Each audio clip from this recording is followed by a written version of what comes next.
Hello, everyone, and welcome to the show where, after the collision, even though there wasn't one, we sift through The Wreckage. the,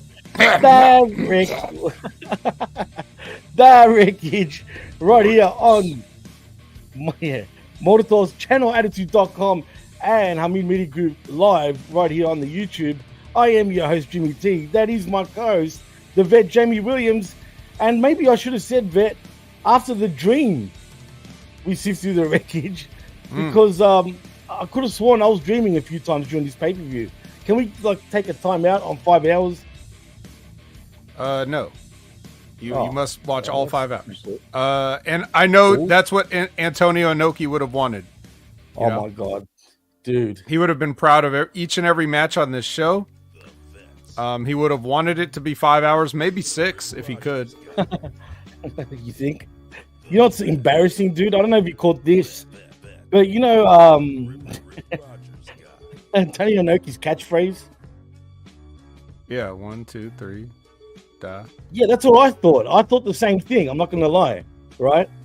But apparently it's something else, unless they said it in Japanese. I'm assuming it probably was in Japanese, but usually I hear it, in a different sense. But anyway, the crowd in Tacoma, so Tony Khan was sitting there going, 1, 2, 3 in Japanese, and the crowd in Tacoma literally had no idea what he was talking about. While he had his grandkids out there and everything, it was embarrassing.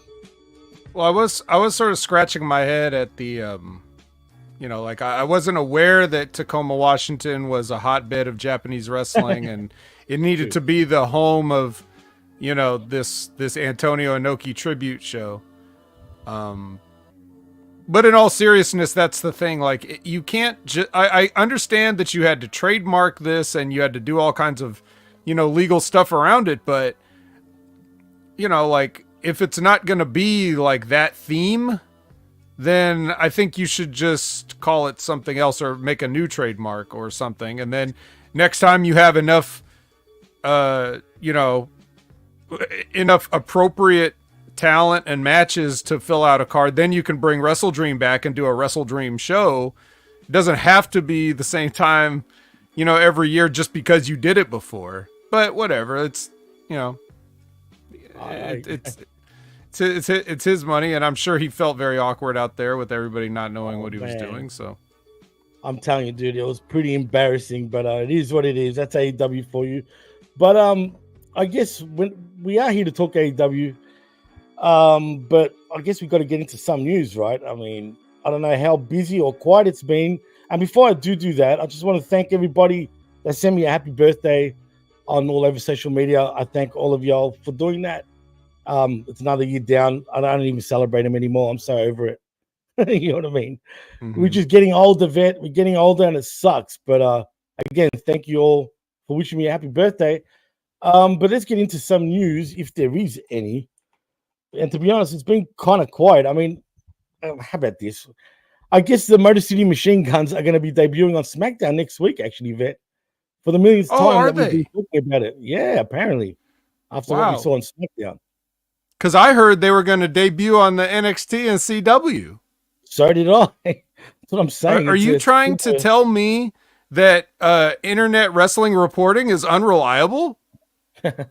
Well... I get it is. I guess it is. I mean, shit. How many times do people want to do that? And report that shit? You got to be first, even if you're wrong. Oh, well, I guess you're right. That's how it works these days. But I know we've spoken about this, but I'll ask you one more time. Is this going to make a difference for the WWE tag team division? Because clearly they're not staying or starting in NXT. They're just going straight onto the main roster.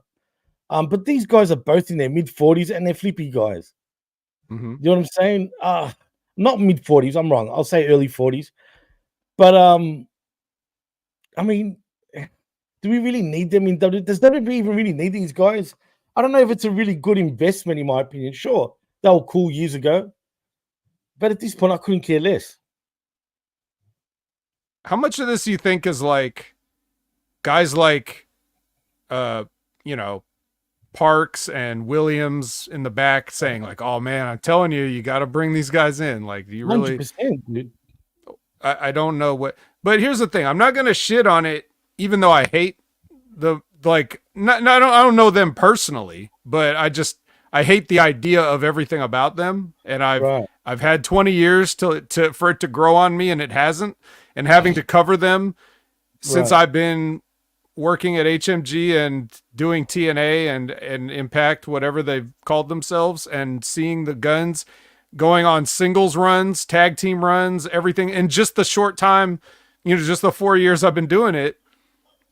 And they've still done nothing for me. They should be better than they've ever been, but it's like Mike Martin said, I was over MMG like in TNA when I was young. Like, he was already over it. Like, we've already seen it. We saw it the first time they ever came out, and nothing's changed for 20 years. They have not really grown as performers, to my opinion. In fact, if they contributed anything, they've contributed to bad habits and the death of tag team wrestling as an art form over the years, because this is why, it used to be, we used to look at like tag team wrestling as like a certain way and a certain way to have a match. And these guys, if they contributed anything to it, it's just that like, oh yeah, the referee's just there to stand there, and we can double team for like 1 minute, 2 minutes, 3 minutes. I remember I used to put a clock on them. Like when I review their matches, like I put a clock for like, when was the last time that you had just two guys in a ring?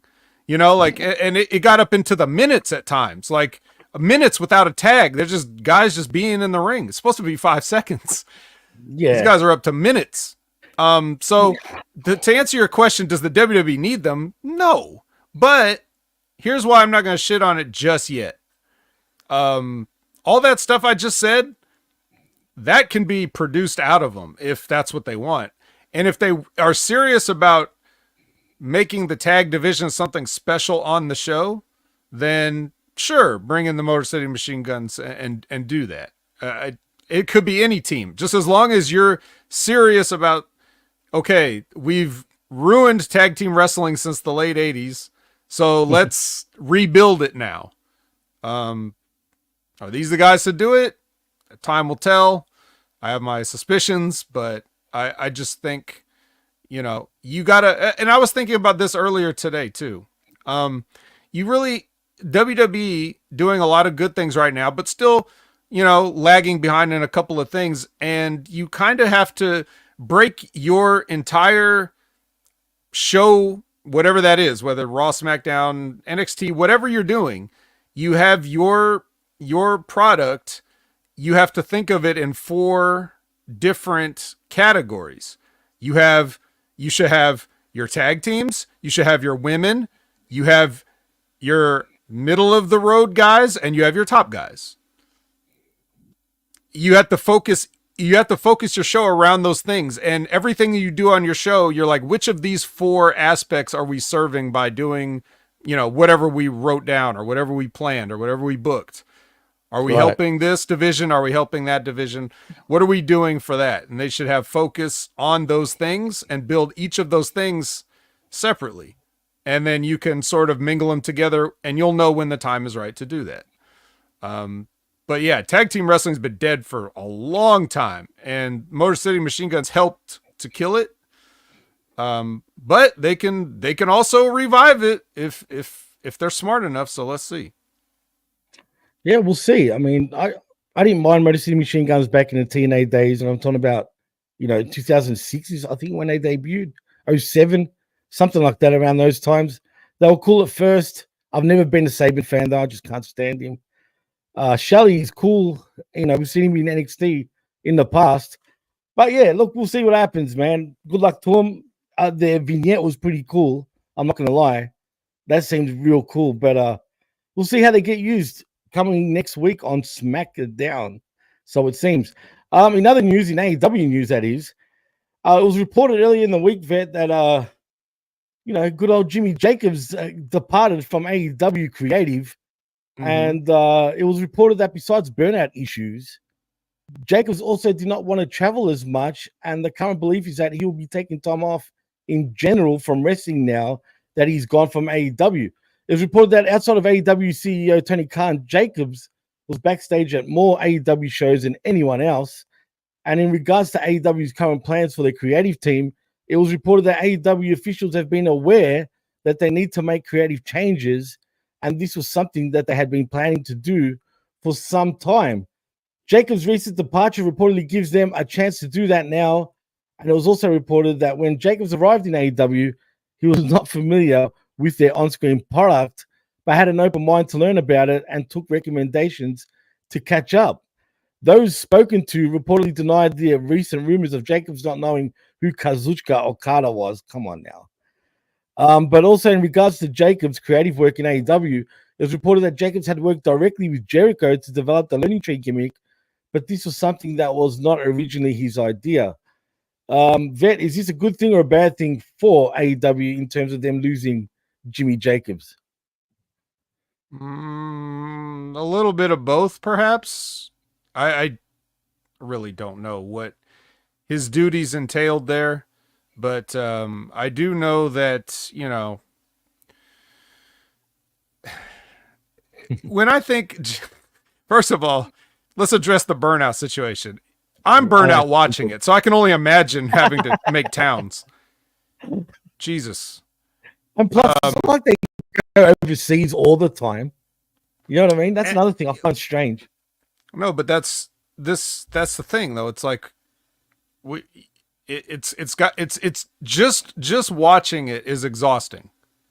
You know? No, it is. And Definitely. a lot of AEW fans, even the hardest of hardcore fans, a lot of them probably miss a significant portion of AEW. They'll be like, I love AEW. I'm busy on Friday night though. I'm not going to watch that. Like I'll catch up. I'll read the results real quick. You know, like they're not, you cannot really want to see all this or need to. So it's hard enough just to watch it, but imagine working there and trying to like juggle all those chainsaws. I just couldn't imagine. So yes, I'm sure he quite is burned out. And when you get a guy that can produce, like I'm 100% sure that his hiring was strictly Chris Jericho's doing, because he wrote with Chris Jericho when he worked at WWE. He came up with the list. He came up with like a bunch of the goofy shit that Chris Jericho does. And the only things that I know that can be attributed to Jimmy Jacobs for a fact, like they've all been goofy. So, I mean, I guess I shouldn't expect a guy that calls himself the Zombie Princess to take the business seriously, but he's definitely one of those guys that's like, oh yeah, wrestling can be anything you want it to be. Wrestling's fun, you know, like it's his excuse to get all of his creative shit in, whatever that is. And he gets further and further away from like the point of what people are doing. So he worked at Impact again. When I was reviewing it, they were doing a lot of corny shit when he was there. I'm just, you know, whatever it is, like coincidence or not, corny shit seems to follow Jimmy Jacobs around. So I don't know what he's going to do next, but I mean, I just thought of like, didn't QT Marshall also quit and then come crawling back like 2 months later? Yeah, it's true. And he's even still with the company even. Yeah, he is. So let's see what happens. Like, you know, it's like, let's see if let's see how burnout he is. Unbelievable, dude. Yeah, look, I think he's overrated anyway. Even when he was in creative with WWE, I think he did come up with the Friends, the Festival of Friends thing with Kevin Owens and Jericho and whatnot. Cool. But really, other than that, I couldn't care less. And I think this would be a good thing for AEW, to be honest. And wasn't he burnt out in WWE? Wasn't it the same thing he was complaining about? Yeah, this is a hard business. Even if you're not taking the bumps yourself, which he has, you know, like he had a whole Ring of Honor wrestling. Dude, he was, you know, I don't know about familiarity with the AEW product, but he was working on Ring of Honor stuff and he even had matches. Like I saw him have matches in Ring of Honor. The Tony Khan Ring of Honor. Like he was having matches, you know, as recently as this year. Like earlier these a few months ago he had matches. So it's like you know, he's still active in that sense. He was active in Ring of Honor back in the day, which there's been a clip going around of like a match with him and BJ Whitmer, that like power bomb onto the turnbuckle thing. Like, it's disgusting. I've never seen anything like it. I couldn't believe Jimmy Jacobs a national treasure. Yeah, with starring Nicolas Cage, maybe. It's just as corny as that fucking movie. Oh, that's corny. But yeah. And Cold Blooded says, was he ever an on-screen character in WWE? No, he wasn't. Never. But he may have showed up in like vignettes and stuff as like one of those stage hands with the headset mics or some shit like that, but not as like a performative character, like nothing like that. But yeah, I don't know. We'll just have to. We'll see. Yeah. Well, that's the answer to everything, really. Every question that you could ask in and around the wrestling business is, well, we'll see. Well, yeah, that's exactly right. But probably in the biggest news of the week, and I don't really mean that literally, but it's pretty big. But Hornswoggle has signed a WWE Legends deal. Yes. Good. Yeah, I'm actually happy for him. So I don't know if how can Triple H running the creative end of the business not take a former DX member and give him a deal? Believe me, we'll probably see a little like skit with him and DX somewhere in NXT. Maybe we'll see it if anywhere. But I'm actually happy for him, man, because he kind of left bitter. He was kind of bitter, dude. I haven't read his book yet. I heard his book though is one of the best reads out there. Have you read it at all, Vet? Is it a short book? But seriously, no, I haven't. I'm not sure. I'm not. Yeah. But apparently, no shit. Of all the reviews and just people talking about it, I heard it's really good. I might, buy it eventually. We'll see. But yeah, we'll see what happens there. So good on Hornswoggle for signing or re-signing with WB now after a few years. And that's that. In other news.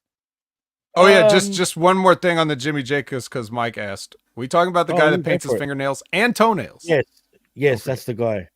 That's why he's on the disco list. Yeah, wasn't he formerly Jimmy Rave on the indie scene, man? Huh? What? Oh no. Sorry, that's someone else. Oh, someone else. Don't worry. I got confused with another Jimmy. I said, wasn't he formerly in the indie scene as Jimmy Rave? But he wasn't Jimmy Rave. I think there was another person. That was Jimmy Rave. That was a completely other person, and he has since passed, I think. And he has. That's right. You're right. He has passed. For some reason, that went through my head. But yeah, that is the same guy that used to paint his fingernails and whatnot. And yeah, I mean, he made his name on the independent scene many years ago. But he's always been a small guy, if you know what I mean. In other news, I wouldn't even call anything else any news over here, dude.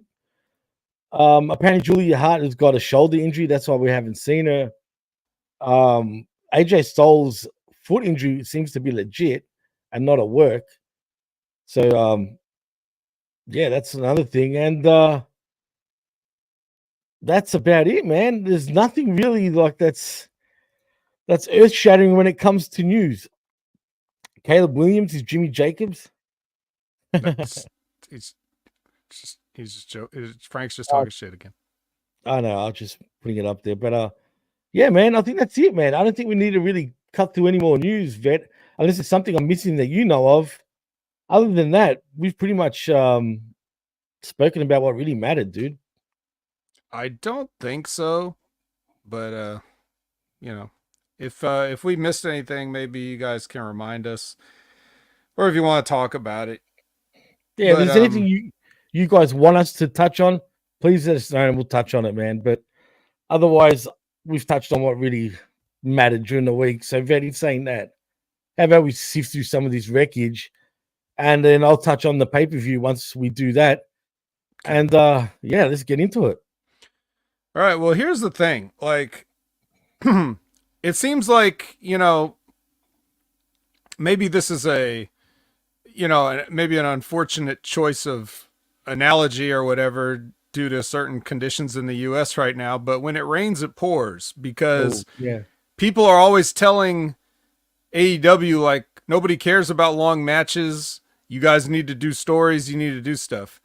So as I'm watching Title Tuesday, I realized that my notes section is getting extremely long because they're doing a bunch of stuff. Like they're trying to cram a build up to this Wrestledream in the 2-hour show. And it's like they had nothing when they started and they got almost the whole card by the end of it because everybody's just doing angles like left and right here and there. And it's all just popping up out of nowhere. And I had to keep making notes of like, oh, now this happened and now this happened and now this happened. Usually it'll be like, oh, it's so-and-so versus so-and-so. And then I can just, take 15 minutes and like eat my lunch or whatever. But this time it was like I was constantly busy writing stuff down. I guess it should be noted that this was Title Tuesday, so they were out of their normal time slot and out of their normal channel. Well, no, there's a normal channel, but out of their time slot and out of their day. So it wasn't even like Tuesday at 8. It was Tuesday at 9. And yeah, so they went up against half of NXT on the CW or whatever, and people were like posting the numbers like NXT destroyed AEW. Is like, well, I mean, what do you expect? Of course. Well, not just what do you expect, but what people fail to bring up, though. I'm glad you brought that up. NXT, to be fair, right, is on network television.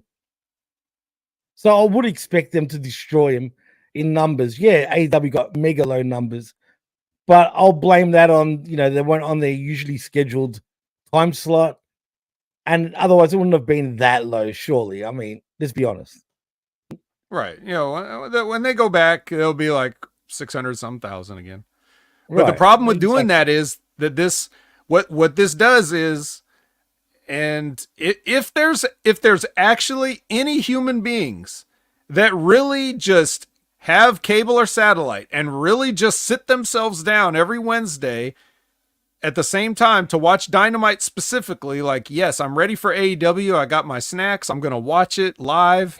No DVRing, no watching on the internet, none of that. Like, I'm going to watch it live. If there really are people out there doing that, there's still some people that, like, when they go to sit down on Wednesday, they're going to be like, huh? Why is baseball on? Like, I wanted to watch Dynamite. And then some people will actually not show up next Wednesday because they'll think Dynamite got canceled or something, and they just won't.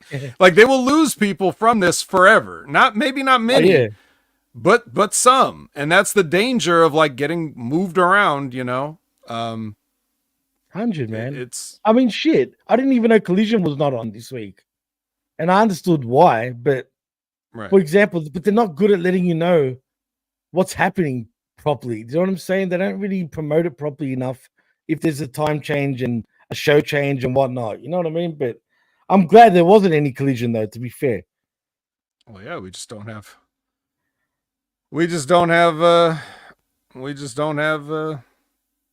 have time to cover Collision. But so anyway, so we got another cinematic, ominous tones John Moxley promo to start the show. So if you're into that, here's another one. And then we get a counter promo from Danielson. He's not doing an ominous tones cinematic promo. He's just doing a promo backstage, like live, like I'm cutting a promo to the camera, right? So we got dueling promos there. And then we get Darby Allin. He goes out to the ring, calls out Brody for a little history lesson.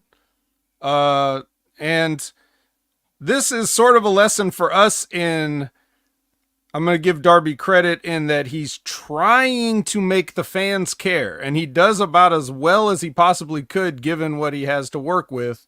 And he's trying to get people interested. Yeah, it almost worked. I almost cared about Brody King for a second. I was like, ooh, wow, do I want to see this match? I cared. Even though I've seen it a million times, the way he delivered that promo, I got to admit, he got me into it.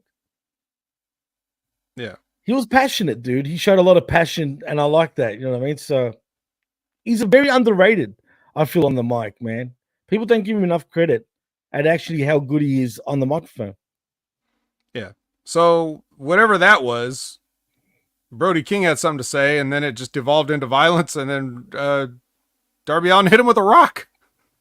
Ugh. And security came out. Like, so what's up with that? What's going on?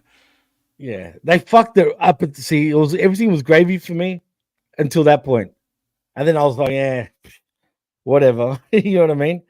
But no, but truth be told, like if you know their history, at least, and if you didn't know their history, at least they explained their history, right? For once, they actually explained how and why they go back.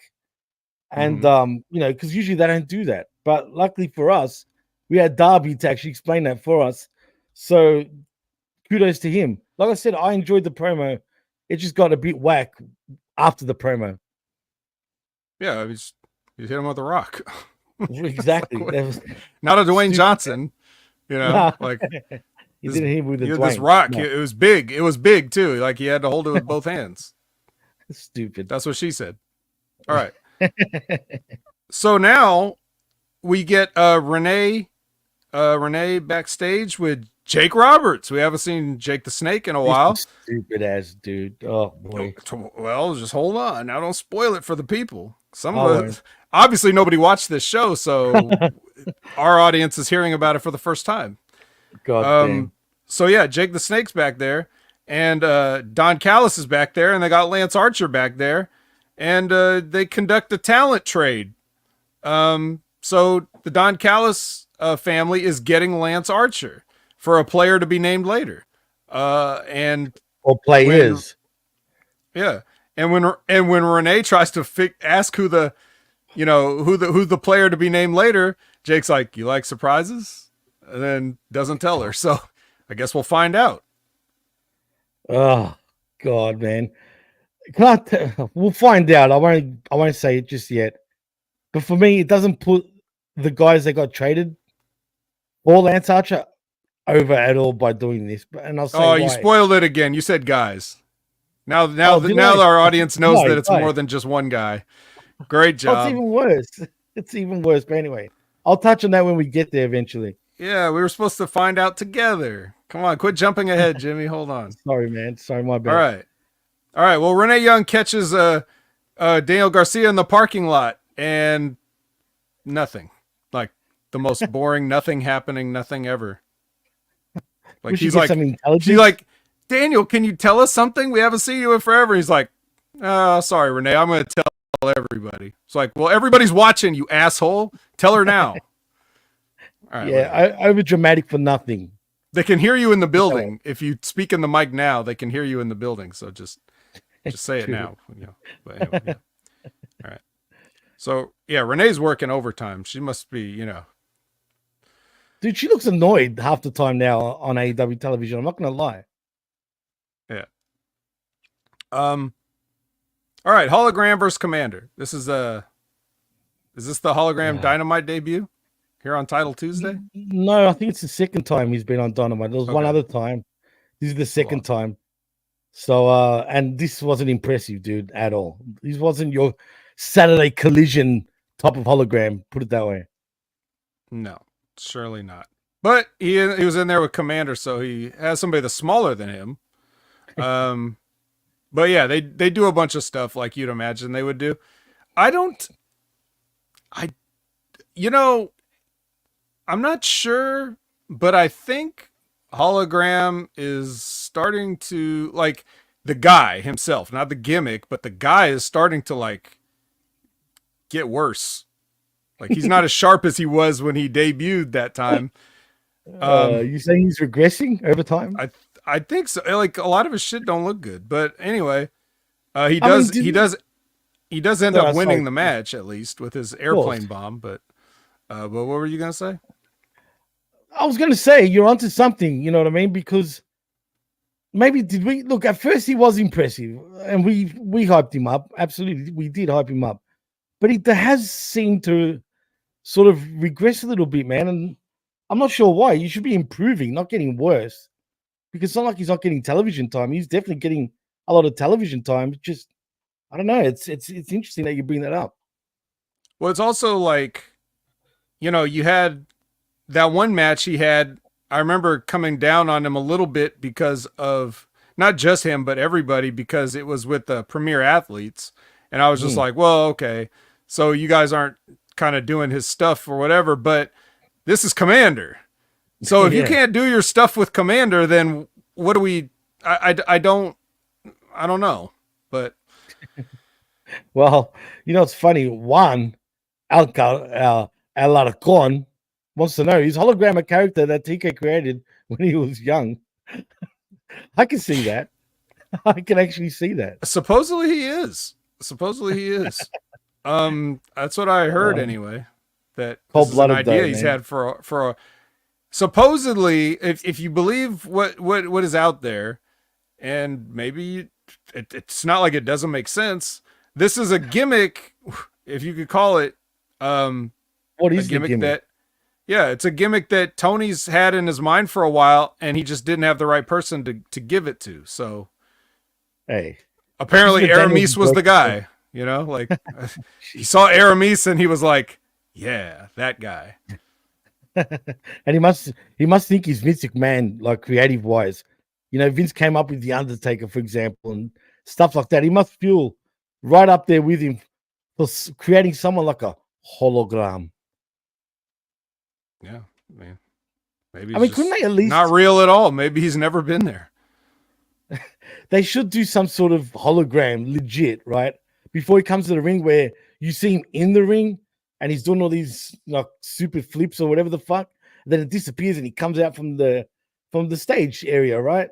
Why not do something like that? If you're gonna call him hologram, give us some hologram sort of graphics and shit. He's got the money, do it. Come on, TK. Yeah.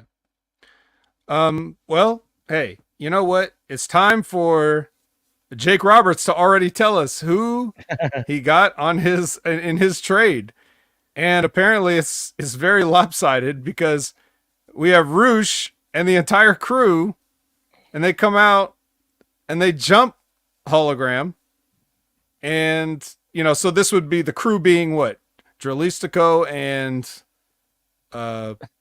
this is that other guy? Morto. Oh, was it Mortos? Okay, yeah. It was Mortos, unfortunately. I wanted you to be able to say it. But, it was Mortos. Well, I can say it if you really want me to, in the way that I should have said it. Morto. Actually, it's not working. I'm even gonna find out why that's not working right at this moment. I do know. This is why. Silly me. Morto. Still not working. Eat a dick, Roadcaster. Just quietly.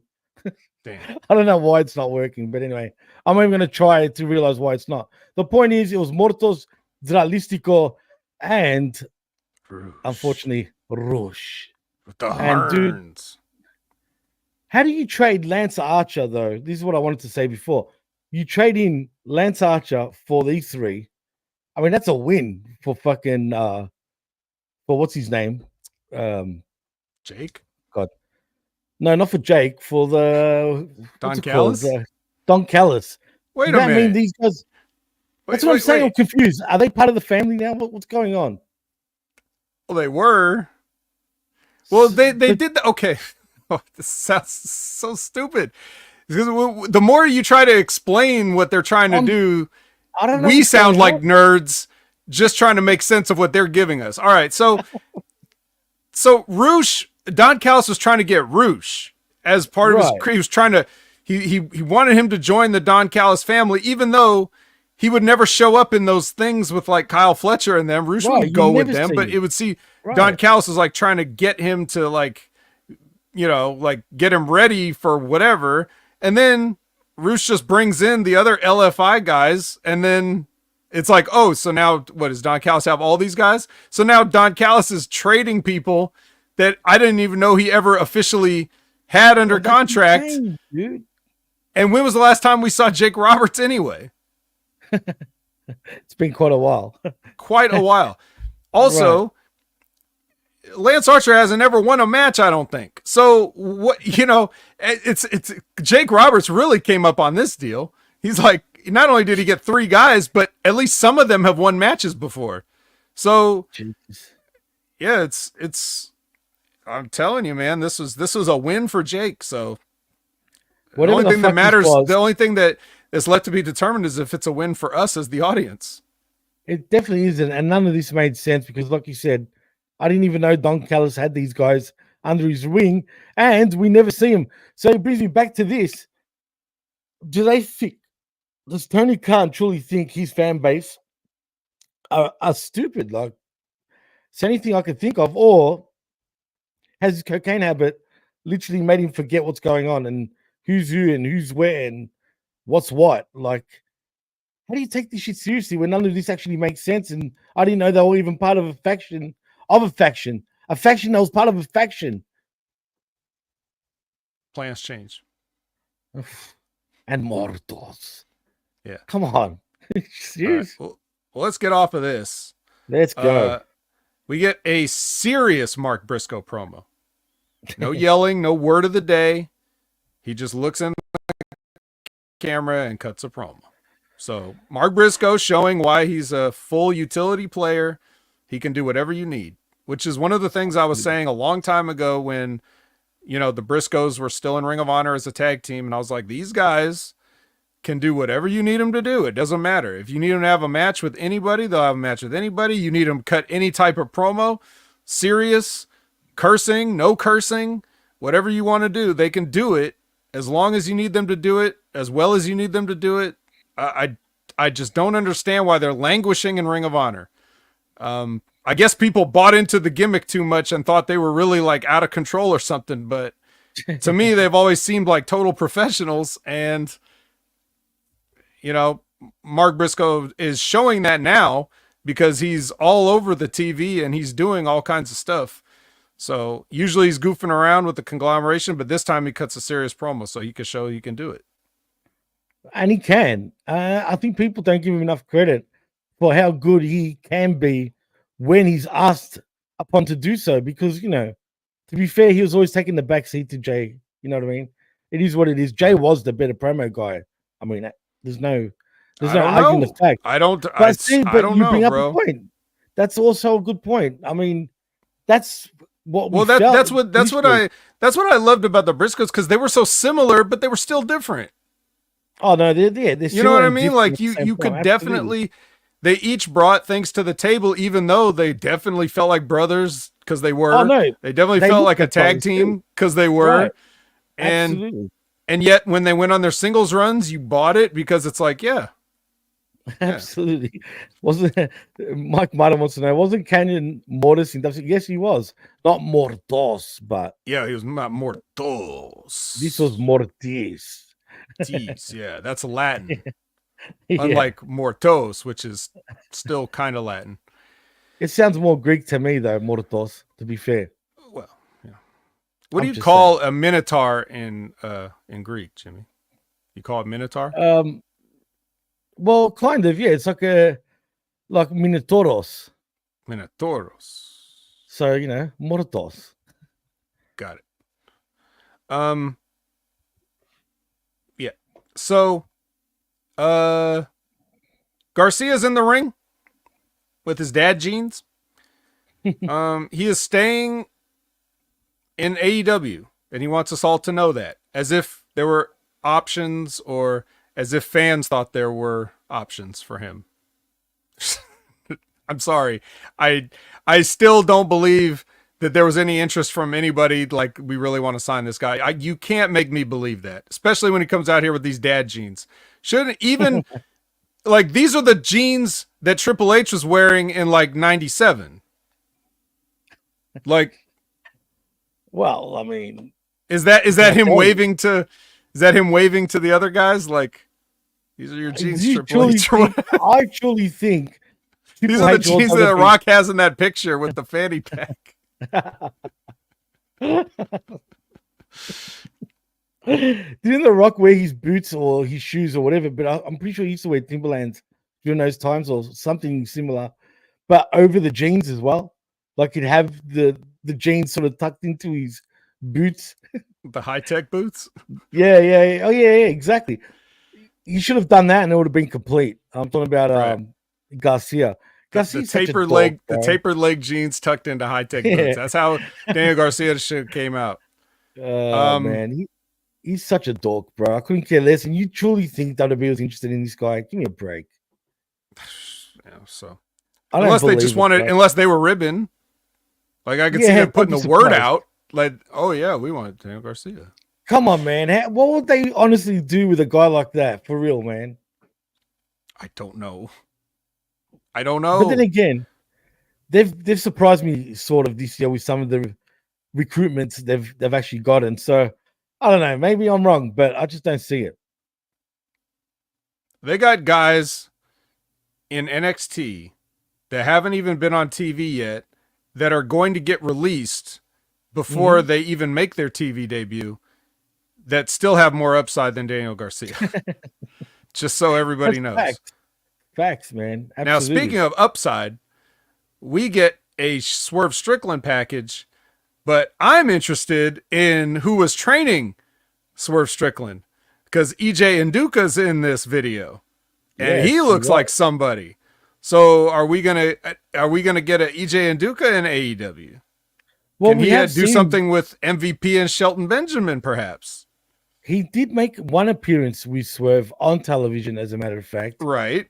So maybe. I mean, who knows? We'll see what happens.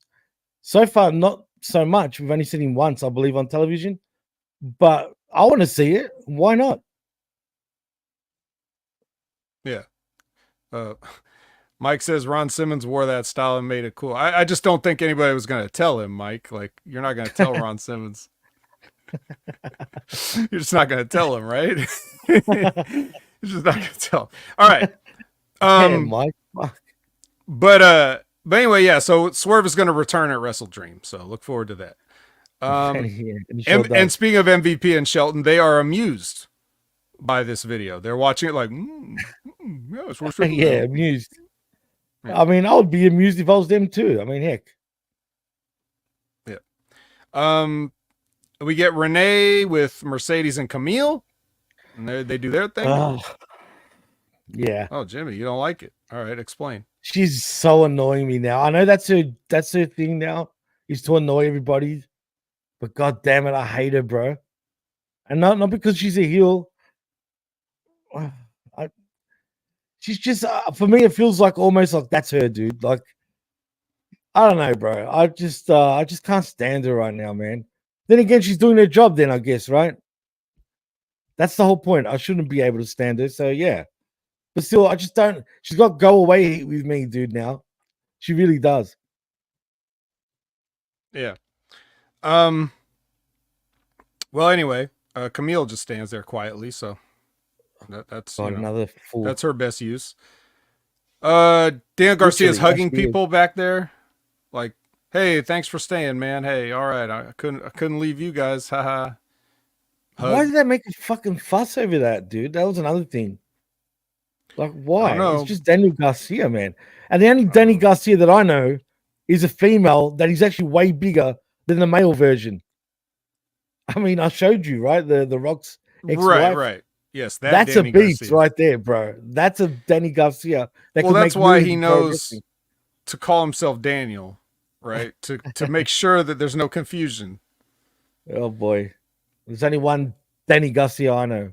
What kind of jeans do you think The Rock's ex-wife wears? Fuck, bro. I don't know. Well, probably B12 jeans, but see what I did there. But if I had to be literally about her size, she's got to be a fucking muscly 16, bro. That's pretty big, though. Maybe a 12, to be fair. G-Ball says Lee jeans. Well, Jimmy really wanted to zing me. I could have said, what kind of jeans do you think she wears, Jimmy? And Jimmy could have said, guess. And I'm saying, I'm asking you. Guess. No, but guess jeans. Yeah, the rim shots would just be all over the place here. Damn it. Right. And I knew the joke you said straight off the bat, too. But you wouldn't have gotten fooled. Because you said it to me, I knew exactly what you meant. So I'm pretty sure if I did that to you, you would have clicked onto it, too. So I'm just saying. All right, so now, well, speaking of ladies in jeans, we get Willow versus Sera versus Nyla versus Jamie Hayter. Four-way match for number one contendership. Mariah May, the Glamour, is on commentary. I didn't watch this match. I'm not gonna lie, but honestly, I didn't either. You skipped it, okay? I did. Penelope came out. I saw that. I was like, "Who's this?" I saw that. I saw Penelope. Yes. Yeah, so Penelope came out. She hit Hayter with the chair. Willow does like a table DVD to Sera after that was laying bad, out, dude. yeah, after laying out Harley, and then she pinned them both, even though Harley wasn't in the match, but she just laid across Harley and Sera, and Willow is your number one contender to face Mariah May at Wrestledream. And Jimmy froze. So, maybe we were talking about Mortis earlier and Glacier came in and froze Jimmy. So we'll see. But you guys can still hear me, right? Next we go to the Learning Tree talking to Rocky Romero, and they were explaining to Rocky how all of his friends suck and they're not his friends and he should probably betray them. And Rocky's like, man, I don't want to. So there you go. Wranglers of the Real Plan A pill. Cold-Blooded. We could thank Cold-Blooded for this. He willed her return into existence. Yeah, can you hear me, by the way, Vet? I can hear you. I don't know why my camera's freaking giving out. Give me a moment, will you? Just continue on while I just fix this. Continuing. But you're not going to miss this because Jay White is back. I'm going to say it the way Cornette does with all that disgust in his voice. Jay White is back. I'll put over Jerry Lawler doing nothing for 20 minutes, but if Jay White does nothing, he sucks. Jim Cornette. Wow. So he's taking on some guy named Cody Chun, and I thought they misspelled his name on the graphic, but it was the same on his tights. So I was like, oh, okay. Obviously Jay White wins this. He even gives the kid a little something, but he's still even a job match. Even a job match, Jay knows just the right amount to. I didn't think it was too much. It felt like it was going to be too much, and then he just shut him down and beat him. So he did it right. I'll go with you on that, but still, well, I felt he shouldn't have done that much. Excuse me. Think of it this way: no matter what Jay does, his position is what it is. But this kid, this could be his moment. So Jay gave him a little something. He's a nice guy. And then he cuts a promo on Page, Hangman Page, that is. They're going to have a match at Wrestledream, of course. So there's that. Aaron says, is Jay White any good now after AEW made him less important than what he was when he signed with AEW?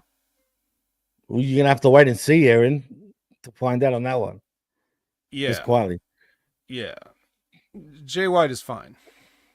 Jay White is fine. Because he knows how, because Jay White is a worker, he knows the best way to get all this shit to not stick to him. So even when, this is something that like MJF is having trouble with. MJF is trying to do everything and he can't. It's too much of a burden and he's kind of collapsing under it. Right. But he's really, both these guys are youngs, like similarly young. But Jay is, used to, he's just better at being a heel, I guess. It sounds funny to say that, but I don't know how else to explain it. I don't want to take up too much time, but anyway, Hook is backstage and he's looking for his dad's, killer or whatever. And he runs into Kip Sabian. Oh boy. He runs into Kip Sabian and then he's like, all right, get out of here. And then the patriarchy comes and they're like, have you seen Kip Sabian? And Hook doesn't rat him out in true Hook fashion. He's like, nah, I ain't seen him or whatever he said. So I like that little bit of character. Like, even though he was literally just there and Hook has no reason to protect Kip Sabian, he still won't rat him out. Yeah, that's awesome. So yeah, who knows what they wanted with him, but yeah. It's just Hook has got to stop talking though a little bit. You know what I mean? He's got to like practice. Like, I feel like I don't want to say panic talks, but it's almost like, yo, Bet, I'm here, man. And it stops. Does that make sense? Like, yeah. It's hard to explain. God, Hook is a guy that it just that's what I miss is being around guys like Hook that if I could help anybody, yeah, I want to like I just want to help because I see where he's going with it, so I want to go there. I feel like a lot of young wrestlers, they kind of see where they're going and they want to go in a certain direction, and then they have other people telling them, hey, don't do this. And then they'll have somebody else come and tell them, hey, do this. And they'll get contradicting information. It's confusing for them because everybody's basing stuff on like either what got them over, or if they see something getting over, then they want to put a stop to it because they don't want people to get over because whatever reason. And so it's like, it's tough. And I want to work with guys just to help them develop the things that they want to develop, you know, rather with their best interests, not the best interest of somebody else. Right. So I see a guy like Hook that I was like, if only someone knew, you know. It's ridiculous, dude, because you'd think his dad would actually school him on all this shit. And I assume he has, right? Come on. I mean, you think he would have. And that's the thing, man. But like, he should even take him to look. I could be wrong. He could be practicing his promos week in, week out for all I know. And I'm sure he probably does. But he just needs to relax a little bit. You know what I mean? When he talks, I feels like he doesn't breathe, dude. It's like, rah, rah, rah. Almost comes across as Tourette's and then just takes off. Like, you know what I mean? So just calm down, man. Like that vignette a few weeks ago where that dog ran past somewhere in New York in the Red Hook section or wherever it was of Brooklyn. That was great, but that was the best sort of promo I've seen him do. But that was a vignette though, so it was pre-taped and all that. Yeah. I'm sure they would have edited it. You know what I mean? But still, that was great stuff though. Yeah. Well, he's doing his best. Renee is with Mariah. So they're following up on that number one contendership. And Willow pounces Mariah May. Oh my god! Like, get the hell out of here, bitch! It's like bitch. Yeah. Do people forget that it's called a pounce? Have you noticed no one actually says pounce anymore? No, they call it the pounce every time she does it. Did they? Oh, I heard bulldozer. Excalibur does. Oh. Okay. Oh, the pounce from Willow. Yeah. The pounce. I wish Monty Brown was still around, dude. I was such a big fan of his, dude.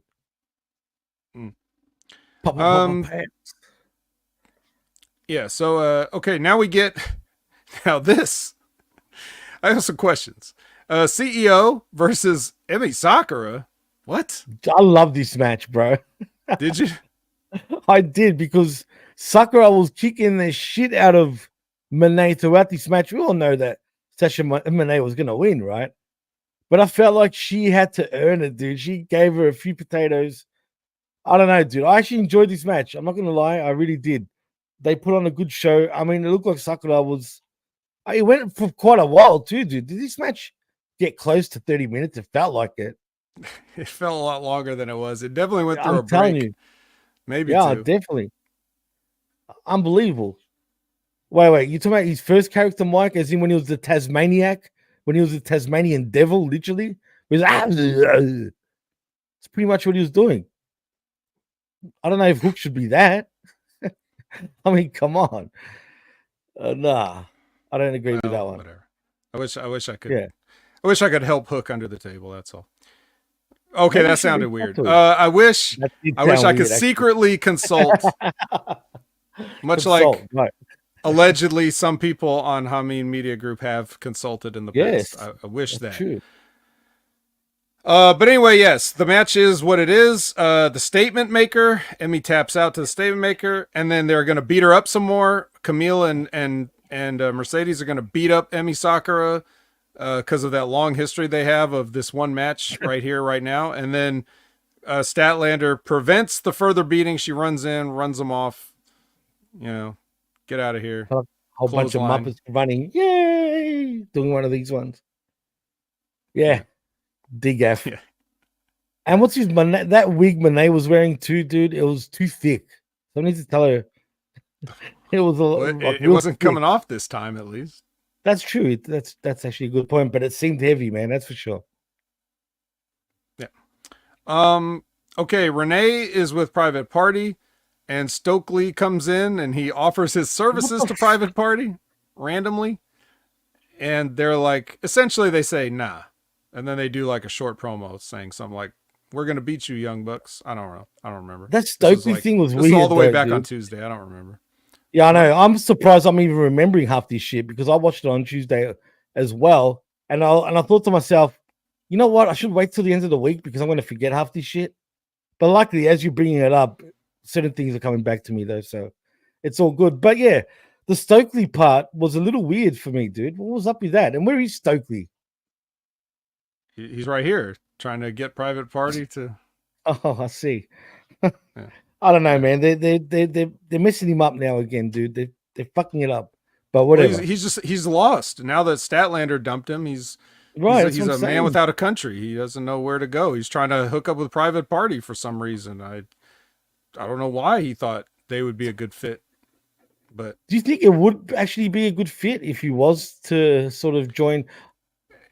He's a good fit with almost anybody, to be honest. But if we're talking about like in kayfabe's terms, I'm talking about kayfabe. No. You know what I'll do with him? I'd put him with MVP and all that as the what's the guy's name from Nation of Domination? The Clarence Mason, but Clarence Mason was Clarence Mason was a lawyer, so it made sense why he was there. You can make Stokely would just be another MVP. Now, what they should do is he should try to like join into them, and then but they should shut it down. Like, no, you can't. So that'd be like a one-time skit, not like he should join them.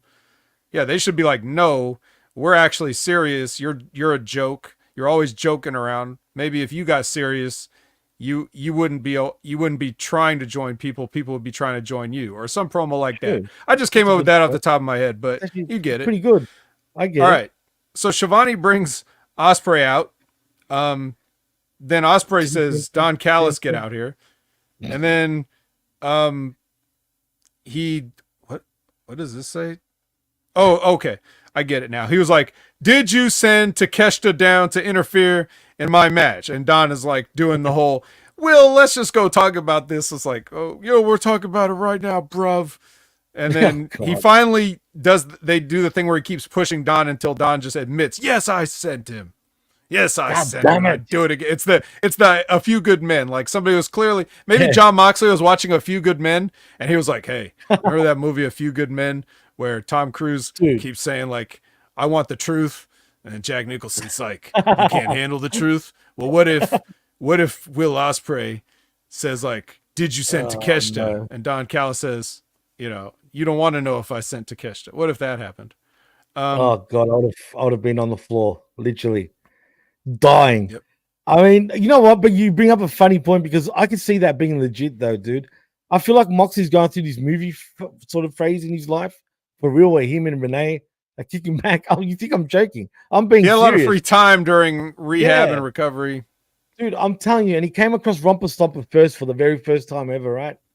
He's like, God damn it, I'm gonna be that guy. I want to be who Russell Crowe is, right? And then he started watching more movies. Rocky 3, dude. He must be. He didn't watch the 7 Rocky movies, but he watched 3, and now he watched A Few Good Men. Yeah, I'm telling you, bro. This is what's happening with Mox. He's on a movie. He's into movies lately. Put it that way, and he's throwing out ideas because he's been watching these movies. And you know what makes me laugh? Half the rest is probably like, "Cool, John. Haven't you seen that movie years back? For example, whatever movie he was watching." But no, I just watched it now. Well, fuck. You know what I mean? I don't know, dude. I just sense that. I wouldn't surprise me if there's any truth to that. Yeah, well, when you steal stuff, you're supposed to like disguise that you stole it. Right. Not in this case. Like you would have to people would have to really be paying attention. And for those small group of people, then it's like, okay, it's fine if they get it, but you should make it obvious, Anyway, Fletcher comes out. There's a screwdriver involved. Ricochet comes out. Schmaz, whatever, triple threat. Yeah, big deal. Yeah, this damn screwdriver, man, like stupid, dude. And I've got a lot of screwdrivings to talk about later on. Put it that way. Okay. And there's one thing that popped me. I'll get to it. I hope I don't forget it though. All right. Top Flight is backstage, and Layla and Action get into a yelling match with each other. So it's a different kind of match on the show. And unlike most matches, this was short. So, that happened. And then we get a promo from Lil Brooks Jensen. And then we get our main event, the Bryan Danielson and Wheeler Yuta versus Pac and Claudio. That is what that is. Pac taps to the label lock. Odd that you would have a decisive finish in this match that doesn't need one. You should have just DQ something, whatever. Who cares? Bryan and Mox fight to the back and all the way back to the ring. So they go all the way back, then come all the way back to the ring. Where at this point, Yuta has been caught by everybody else, and Claudio's like hit him in the gut with a hammer. So basically, heels up to end the show. Everybody's got their ass kicked by the new owners, let's say. The new owners. Wow, these screams of just lazy booking again, dude. Still, absolutely lazy. But there's more lazy to be told very shortly. Please, is that it? That's the end of Dynamite, right? That's the end of Dynamite. So, I'm gonna take it that you miss Rampage again. Yeah, I did actually. I watched last week's. I actually missed this week's, but yeah. Well, let's speed through it. Kyle and Orange versus the Undisputed Kingdom. Mike Kanellis gets choked out, and then the conglomeration offers a handshake, and they accept. So, still doing this soft babyface thing that they've been doing lately. Okay. That's weird. Renee's with the CEO, and she's just there to say that they got to go she's got to go catch a private jet, but Camille's going to stay so she can watch Chris Statlander's match. Oh, cool. There is the Acclaimed. They're coming out for a match because Max didn't feel like writing a rap this week. They get jumped by MXM. And MXM tries to cut like a semi-serious promo over their beaten bodies. And they say at Wrestledream, we're going to take your spot. And they have a mystery third man that's going to be at ringside with them when they do it. So, don't spoil this. All right. Damn. Next is the Chris Statlander vignette. She uses the phrase, "I'm born again, Kristen." And I was like, all right, I'm stopped listening now. Yeah. But essentially she's just trying to justify why she's a babyface again. It's like, I made some mistakes. I did what I had to do. Like, okay. Renee's with Kyle and Orange.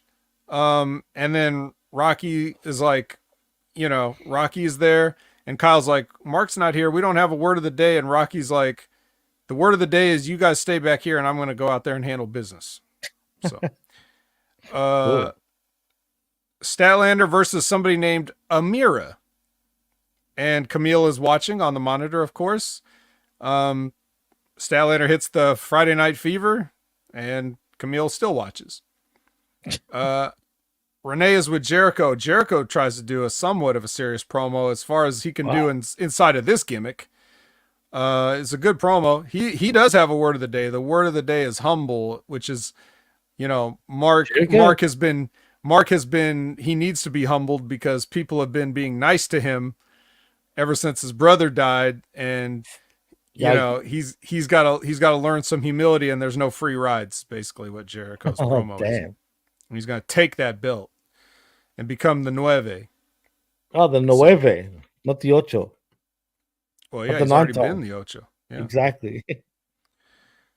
And then we get the Beast Mortos versus Butcher. Oh, this would have been a still here. Match.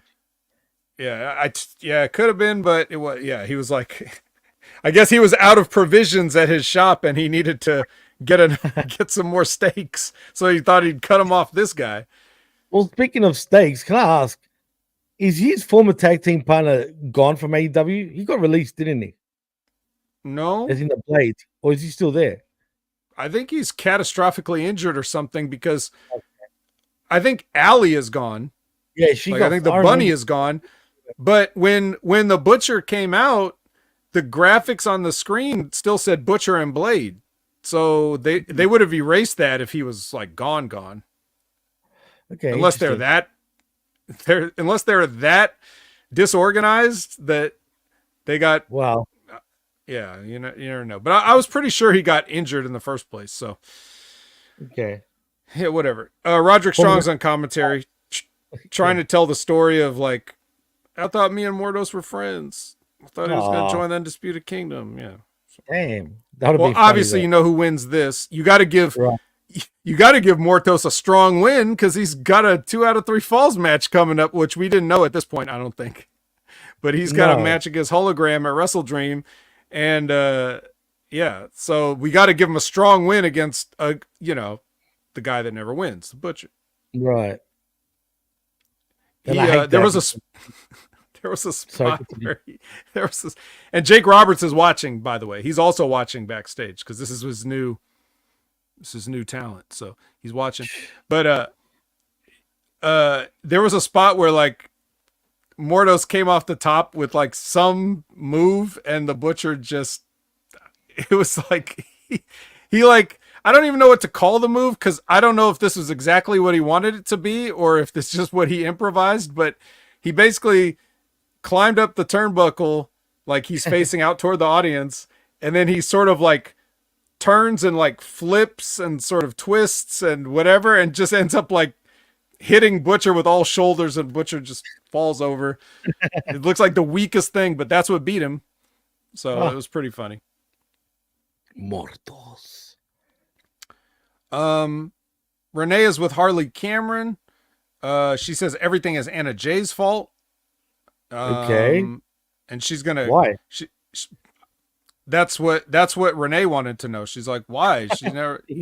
You guys have. She wasn't even there. Like she blamed Anna Jay for Sera getting beat in the 4-way match, and Renee was like, she wasn't even there, and Harley's like, exactly. She should have came out to help or something. So he's freaking nursery rhyme shit. So she's gonna kick when Soraya's pissed, and when Soraya's pissed, I'm gonna kick your ass. That was actually her go home line on the promo. So okay, cool. Archer versus Matt Brannigan. Who? Because you got to give Lance Archer a strong win now that he's part of the Callis family. Get him a strong win. Is this the main event? No. Oh. No. We got a big main event.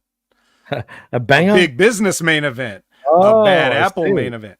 All right. So, yeah, Don Callis at the desk putting Archer over, saying, I know him from Japan. And then he won the match.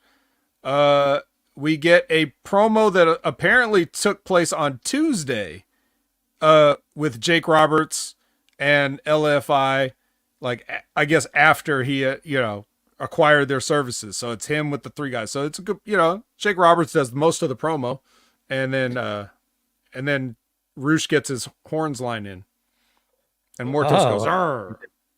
Mortos promos are the best, dude. Mm-hmm. And then Renee is with Anna Jay, and she's like, hey, Harley Cameron's talking some shit. And Anna Jay's like, you want to kick this ass? And she points to her ass and kind of puts her hip toward the camera. And then she's like, well, this ass kicks back. And that's her going line. So, yeah. Ooh, very, very nice. And then we get our main event, which is Rocky Romero versus Big Business, Bad Apple, Bounty Hunter, Brian Bakeith. And this match takes up like half of the Rampage runtime. Really? It felt like, yeah, it's like everything else was crammed in the first 30 minutes, and then this was like the last. And that's like what I genuinely like about Rampage, when they cram shit in and put as much as they can. You know what I mean? Then we got this. But it did take Romero did not handle business, but it did take a Diamond Dust and Bill's help to win. But the Bounty Hunter gets the win. So there you go. Geez. Exciting Rampage main event. I just want to. I'm not sure if Liz trolling here, but she says in April, Blade said he has lower back injuries, bulging discs in the L2, L3, L4, L5, and ruptured discs in L3, L4, L5, and S1. There's no way that's legit. Liz doesn't troll. No. I'm not saying that Liz is trolling. He could be. Blade could be. But yeah, you know how wrestlers like to tell stories. Yeah, I mean, he wouldn't be able to walk like that. But anyway, that was the real wreckage, right, of AEW for this week. But wait, Vet, it gets better with the Wrestledream wreckage. Oh yes, that we're about to talk about. I'll get into now. What about the pre-show? I did see. I was able to see. I wanted to see who was the MXM's mystery partner or whatever. So I did. Oh, you see this, ready for disappointment.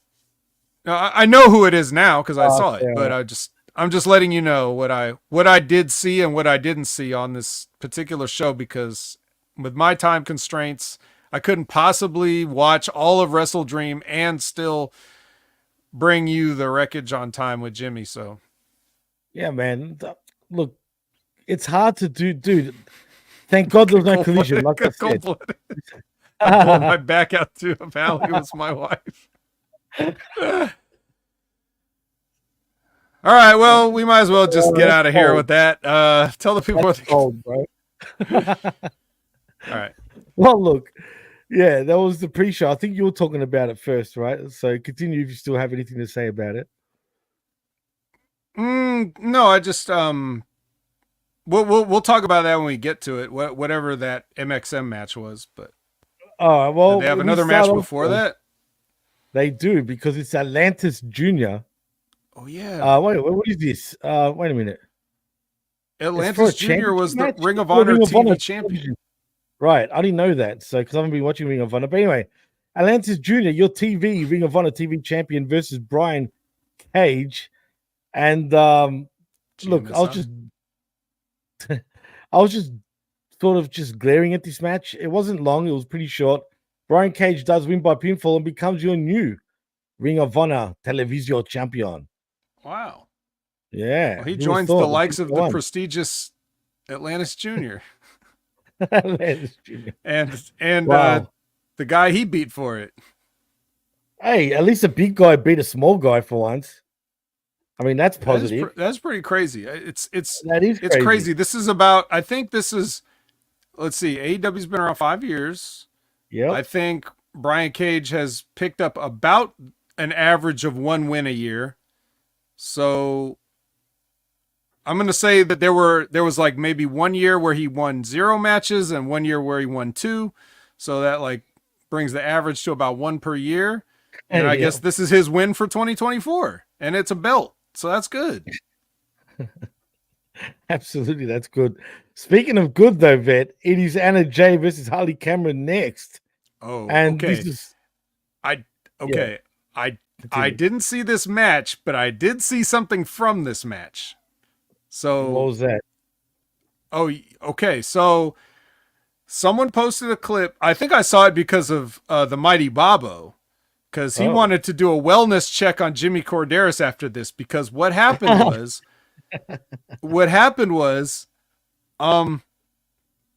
it was Anna Jay hit her finish or whatever on Harley, and she pinned Harley, and she laid on top of Harley so that like Harley's shoulder, like her shoulder was up off the mat because Anna was laying on it, so she couldn't like necessarily put it down, or she didn't put it down. And the referee reached over and like pushed her shoulder on the mat and then counted to 3. I didn't see that. I didn't actually notice that. Again, I wasn't really paying attention to the pre-show as much, but I wouldn't blame you. And had I actually watched the match, I might not have seen it either. But because it was a posted clip that was going around. Oh my God. Oh my God. What is wrong with, like, people are roasting referees all over professional wrestling, and they're still finding new ways to piss the fans off with how bad they are at their job. Like, you would think that every ref would be on their toes now after all this bullshit. You know, like all these stupid things they're getting called out for doing, and then and you'd think they'd be like, okay, we gotta be on our game. You know, we can't be doing this, and they keep doing it. I will say, but they've been consciously trying harder, though. I've noticed the AEW refs in particular. I've noticed they've actually been trying. Well, trying to improve. What does trying mean? For whatever reason. Well, that's true. It's subjective, I guess. But yeah, look, like they're putting more emphasis. Like they're screaming at the refs for doing illegal shit. They're trying to count to 5. You know, little things like that. But like you just said, they still manage to screw up, though. You know what I mean? But they are trying. I'll give them that. They're trying. I understand, like, if you were faced with a situation that you've never been in before, like, okay, yeah, I'm confused, so that could lead to some confusion. Or, like, a lot of times what happens is because if it's not the planned finish, then they hold up their count, even though the person didn't kick out. That's happened multiple times in AEW and WWE. And everywhere else, I'm sure, but just nobody cares to report on anything but those two. But this, he reached in and put her shoulder on the mat physically. That's even a league above, like when they would hold the ladders for wrestlers who were climbing a ladder. Oh my God, bro! Can you remember that? Yes, that was early on AEW. Right, I know that's bizarre, but I don't know what to tell you, man. It's just weird shit. Like, I don't know. Personally, me, I'd be self-conscious about it all the time. Like, so, look, maybe they're nervous wrecks, vet. You know what I mean? Like, but you don't accidentally push a talent's shoulder to the mat. That's not an accident. But that's true. If she didn't pin her, you just say her shoulder's not down, which the referee could say if it was a shoot, right? Like if wrestling's a shoot and you're trying to pin somebody and their shoulder isn't down, you could just say shoulder's not down. That's fact. And Harley, which what I did see of this match, the tiny bit that I saw, rotten, obviously. I've been telling Harley Cameron she has no business wrestling, but even like that sucked too. But then also, like, you should have the presence of mind. You could feel that air under your shoulder. You need to get your shoulder down. Get your shoulder down. Jeez. Yeah, she's so green. And, you know, the more you say that, the more we're seeing her on television, bro. That's what's ironic. She needs reps. I mean, hey, at least they're trying with her, right? It's a double-edged sword. It's like a catch-22. Like, she needs reps, but if she gets reps, then we have to watch her get reps. Right, and she's on every show, man. But anywho, NJ does win via pinfall with the Gory Buster, and that's that. So we can move on. And but because with an assist from the ref. With an assist from the ref. But next, we do have MXM Collection in Mansoor and Mason Madden versus the acclaimed in Anthony Bowens and Platinum Max Caster. Now, MXM are seconded by no less than Rico Constantino.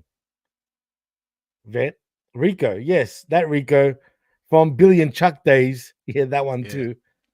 The former police officer in Las Vegas, if I remember correctly. The former American Gladiator. Yeah, also an American Gladiator. And boy, has he not aged well. I mean, seriously, I get why they did it. I mean, he looked pretty thrashed. He looks old now, man. Well, he is old. Unfortunately. He's like 75 years old. I don't know about that old, but he'd probably be in his 60s, I assume. He was old when he was He's 63. He's 63. I know how old he is. There I was just trying to make a joke, but well, anyway, do you have anything to actually say about the match? Because I didn't get to see the whole thing, but I did see enough. Did you have any thoughts on it? Besides that you thought Rico's old? Well, my attention, because I like MXM Collection, right? Don't know why, I just do. The rap actually at first is what got my attention. Little Max Caster's little rap. I didn't pay attention to the whole rap, but there was just one thing that sort of stood out for me, and it was kind of the Diddy Oil sort of thing that he said towards, you know, what I'm saying is basically, you know, MXM, you know how they act like you guys are. Remember, like the AEW. podcast where RJ's like, you guys are, and you think he's alluding to them being gay, right? And they're like, yeah, we're that, RJ, or we're not that. I can't remember, but you get my drift. The funny thing is, here we go having an anti-gay sort of promo where he's basically calling MXM Collection like a bunch of gays because they were using Diddy's friggin' baby oil, fucking each other, basically, right? And I'm thinking, but you guys act like you're gay, so why are you like? Well, suddenly you guys are like, one of you is anymore. Right? Yeah, exactly. One of them is 100% gay. I just found that weird. You know what I mean? Even the whole thing is weird, right? Like because you're trying. Well, and by the way, the joke on Hey EW was they end up saying, "Are you guys models?" And they're like, "Yes, we are." So that's what they were joking around. But in the ring, Billy cut a promo and was like, "This is your big thing to." You got this guy that tried to trick me into marrying another guy, and then he says, "No offense, Anthony." Like, yeah. So I don't know. That was you got to check that out. That was actually pretty good, man. I laughed from the start to finish with that interview. I think RJ is a lot better than people give him credit for, man. I'm talking about RJ City, obviously. He looks like a dork, but he's kind of funny. But anyway, so yeah, the Acclaim with their weird. Just stop rapping now, Max, please. That's my point. But anywho, this match went for way too long, for my liking. I can't stand the Acclaim anymore, but the Acclaim do win via pinfall with a mic drop from Max Caster onto Mansoor. A lot of shenanigans. But in the end, we also see Billy Gunn, the one Billy Gunn, sort of get upset at Rico saying, "Oh, I know why you guys did this, blah, blah, blah." He gets a famous for his trouble, and everybody's happy, and everyone's like, "Yay!" and they leave. Yeah. That's about it. I didn't agree that Rico looked bad. I thought Rico looked pretty damn good, actually. Yeah. Well, first of all, he was into everything. Like, sometimes when a 63-year-old man, when a 63-year-old man goes out there and they look like, I don't have any idea what's going on. But he was very with the gimmick. He was at ringside, like, actually reacting to the match like he would because, he's a professional. He did a spin kick. Like he looked, he's still jacked. Yeah. So somewhat. I mean, he's jacked. Jimmy, come on. He's 63 years old. All right, that's true. That's true. For that age, yeah. Okay, that's true. Definitely. Just a little bit saggy. You know what I mean? He's 63. I know. That's what I'm saying. But anyway, yeah, he looked good. He looked so good to me, and I thought he moved very well. He was with all the stuff in the match that I saw, interfering a lot, doing stuff. So yeah, and remember, like, Rico started old. I wonder how good he could have been if he had gotten into wrestling early. I mean, did he start in his late 30s or early 40s, dude? Yes. In his prime, wasn't he in what do you call it? VW around. Oh, it would have been before your time. He was like one of the first one. Like he was there before Cena and Shelton and Orton and all those guys. Like he was like right before them, I think. Yeah, it was the generation before, like the group before the next group. Right. And I mean he obviously they didn't want to they didn't want to sign him because of his age, back then.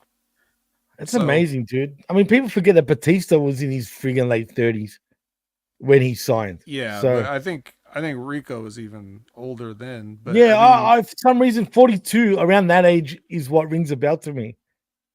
Yeah, so and it makes but sense. It's not like you wouldn't have been able to tell how old he was just by looking at him. But then they gave him, but because they didn't have no faith in him, they give him the gimmick, which was not like the gimmick that he had. So, and he's just like, okay, so I'll do this gimmick. I'll be the stylist, whatever. So, and he killed it, dude. Honestly, you got to give credit. I mean, he had a longer run than he should have with that gimmick. Yeah. So I'll give him credit good for Rico getting a payday, man. He does look good. Where's he been actually before this? Because I haven't heard of Rico since back then. Was he still even doing anything? Do you know? I know he was on the Wrestling with Rip Rogers. Oh, really? Oh, I think show. I Yeah. remember that one. Right. And I know he may have had some, I think he had some health problems Oh, recently, really? but he looks very good now. So hopefully that's all done, but do you expect to see more of him in AEW, or is it just a one and done, you think? It depends. I mean, he looked good enough that I could see them wanting him to come back for a couple things, but yeah, who knows? We'll see. Well, next, now I didn't even bother with this match, truth be told. I totally missed it. Totally. But it's the one of those, how many man tag matches in the Beaver Boys, the OG Beaver Boys, in Alex Reynolds and John Silver. I was going to say something else, and the Premier Athlete brand in Ari Daivari and Tony Nese versus the Outrunners in Truth Magnum and Turbo Floyd, and the conglomeration. I can't even pronounce it properly for whatever reason. Say it for me, Vet. The conglomeration, baby. The conglomeration, that's it. In Colorado and Orange Cassidy. You know what? It wasn't like I said, I didn't watch this match, but going by this, the match didn't seem long at all. But thank God the Outrunners, and say it again for me, so I don't. The conglomeration. There we go. Win by pinfall from the Outrunners onto Ari Daivari. I'm glad because the Outrunners are on a bit of a streak now, so that's good for them. But I still don't see them doing too much with them yet. They're giving them wins, but they're not doing anything with them. So do something with them, TK, please. Crying out loud. Well, you don't want to Daniel Garcia these guys. No, definitely not. And I doubt we'll ever get. Well, actually, you know. Although it would make sense if they wore dad jeans, but I think they prefer Zubaz. But it is the 80s. I mean, come on. People forget that Hawk from the Road Warriors was the guy that invented those pants, as a matter of fact, dude. The Subas pants. So there you go. Anyway, but let's get into the pay-per-view proper, because we start off with an absolute banger, and it is Hangman Adam Page versus Switchblade Jay White. I'm not going to lie. I had a bad feeling at first, but then I'm thinking, as the match was starting and the pop that Jay White got, bro, I mean, I was kind of happy for him. I know he's a douchebag heel, but I don't care, dude. He's too cool for school, bro. And I just love the way people now are sort of getting accustomed to him, you know what I mean? Because if you remember when he first debuted, it felt a bit 50-50. People weren't sure about him. But now people seem to dig him, and this match was great. I'm not going to lie. I enjoyed this match from start to finish, and the right man did get over. But Vet, tell us what you thought, man. What do you think about this match? Yeah, despite the empty-headed idiot, they got a good match to start off Wrestledream. Yeah, I mean, what can you say? I mean, it's just Jay White. It's I love the finish too. He's the reason. Yeah, he's the reason. Exactly. He's the reason we're here. He's always the main course. I hope people appreciate what they're seeing, but yeah, like, and this, as far as like this babyface-ish thing, it's only because they're cheering for the lesser of two evils. I'm sure when the time is right, Jay's gonna flip him again, because that's where he works best. But absolutely, yeah, fucking Hangman Page, yeah. They still, even with Dark Hangman, like, even with this whole like unhinged gimmick where he's got different music, he's clearly out of his mind. Like his feud with Swerve has driven him insane, and he's still wearing like glittery flame on his tights. Like it's like he's not dark enough that he's gonna take the glitter out. Like we're not that far spiraled down. Like we'll still have the glittery pants, but damn it, I'm so disturbed. You know, I'm gonna start drinking again. Yeah. Dirty, I mean, fuck. Yeah. So that happened, but the finish though was great. I actually loved the finish, because obviously Hangman in the middle of the match has got to sell his knee because he had a bit of a bum knee. That's when I knew 100% that Jay White was going to win. There's no doubt about it, because they're playing up with the knee. But when he went to do his finisher, what's it called again? I've gone blank again, man. Buckshot Lariat. The Buckshot Lariat. When he went to do the Buckshot Lariat, his knee was still good enough to actually do the Buckshot Lariat. But as he went to hit him with the Lariat, and I'm talking about Hangman hitting Jay with the lariat. Jay with the perfect reversal into the switchblade. 1, 2, 3. And I mean, he pinned him properly. There was no way he was kicking out, even if he tried. Got the 1, 2, 3, and that place lifted. But throughout the whole match, you were hearing, let's go, Hangman. Fuck you. Cowboy shit. And fuck you, Hangman chants. Yeah. From one side to the other, the whole match. So it's funny. People seem to really either hate him or love him. He's still got his fans, though, out there, man, which is kind of odd. I mean, if you know anything about the actual guy or even just the stuff that has been made public about his wrestling career, it's hard to... It's like, how could you like him still? I know, dude. How could you like a guy that openly says, like, I don't need advice from veterans? And there's videos out there that show him saying that. He says it in interviews. He's just a dickhead, dude, straight up. But yeah, White does win. And if anyone sabotages their own career, it's him. It's all his fault. So it is what it is. But Jay does get the win. We do see at the end, we see Juice Robinson coming out celebrating with Jay White. But you also see, I've got a feeling this is not over yet. Hangman was saying, get the fuck out of here. He was shocked that he ended up losing the match. But the right man did win the match, and that's all that matters. Jay White gets your win. I find one more thing before we do move on, though, Vet. There was a comment from one of the commentators that kind of, I think it was Nigel McGuinness, that kind of perked my ears a little bit. He mentioned about Jay White's sabbatical. Not that he was injured, but it was actually, what's his name, with the mask, correcting him, saying, oh, he was injured, blah, blah, blah. But Nigel made it seem like he wasn't injured. He was on sabbatical for whatever reason. So I found that kind of interesting. I actually truly believe he was on some sort of sabbatical, dude. I mean, it wouldn't surprise me. Maybe he wasn't happy with the direction. I have no idea. Or he was really injured. You tell me. I don't know. But whatever it was,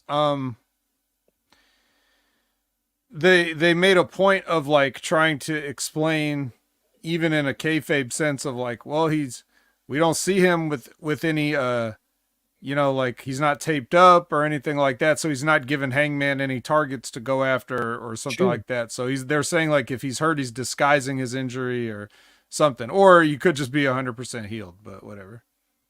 But I think, but they also alluded to the fact of like, he said there's 2 people on his list that he has to correct the wrongs. One of them's Hangman, and he didn't say who the other one was, but based on the other one, BMJF. Well, if you remember, the person that he got hurt was like it was in a match with Christian, I thought. And Christian's got that. It was a match, and okay. Christian's got the Money in the Bank gimmick. So I could I could foresee Jay White thinking like, I'm just gonna take that. Like I'll take that from Christian and I'll take the title shot. I think I'm down for that. I'm cool with that if they go there. But Lou said Excalibur made the comment he was injured, but Jay wouldn't disclose what the injury was. Thank you. Yeah, it was Excalibur. But yeah, that was interesting. But yeah, we'll see where they go. Hopefully they don't screw it up. I'm never confident though when it comes to AEW and their booking. But whatever. Next though, Vet, we got a AEW Women's World Championship match between Mariah May and Willow Nightingale. Mariah May is the champion. And this match, it was kind of crazy for a women's match. I mean, it was pretty good for what it was. Nevertheless, though, I mean, look, we've seen this type of match before. Willow is it wasn't crazy, a hardcore man. match this time, was it? No, it wasn't, but it felt like it, sort of. I mean, in some ways. But nevertheless, Willow tried, but she couldn't, get the win. Unfortunately for her, it was Mariah May. Did she pounce? She would have pounced 100%, but I missed it because it was the time I went for, a quick piss. But and so she did pounce. I missed it, but I'm pretty sure, she did pounce. I mean, she pounced pretty quick actually at the start of the match, so that's why I missed it. Right at the start of the match, she pretty much pounced, and then we're off to the races. But it was a good match from what I saw, and Mariah May does win by pinfall with the Storm Zero retaining the AEW Women's World Championship. I was surprised we didn't see Toni Storm though, like She's making busy. an appearance yet. She's probably still in Australia for dude. Because ever since she's come do you here still to promote, hate Mariah May? I don't know, man. I know. Look, I know she's talented. It's got nothing to do with her talent. I know how talented she is. Well, yeah, we had to hear about it from you for like.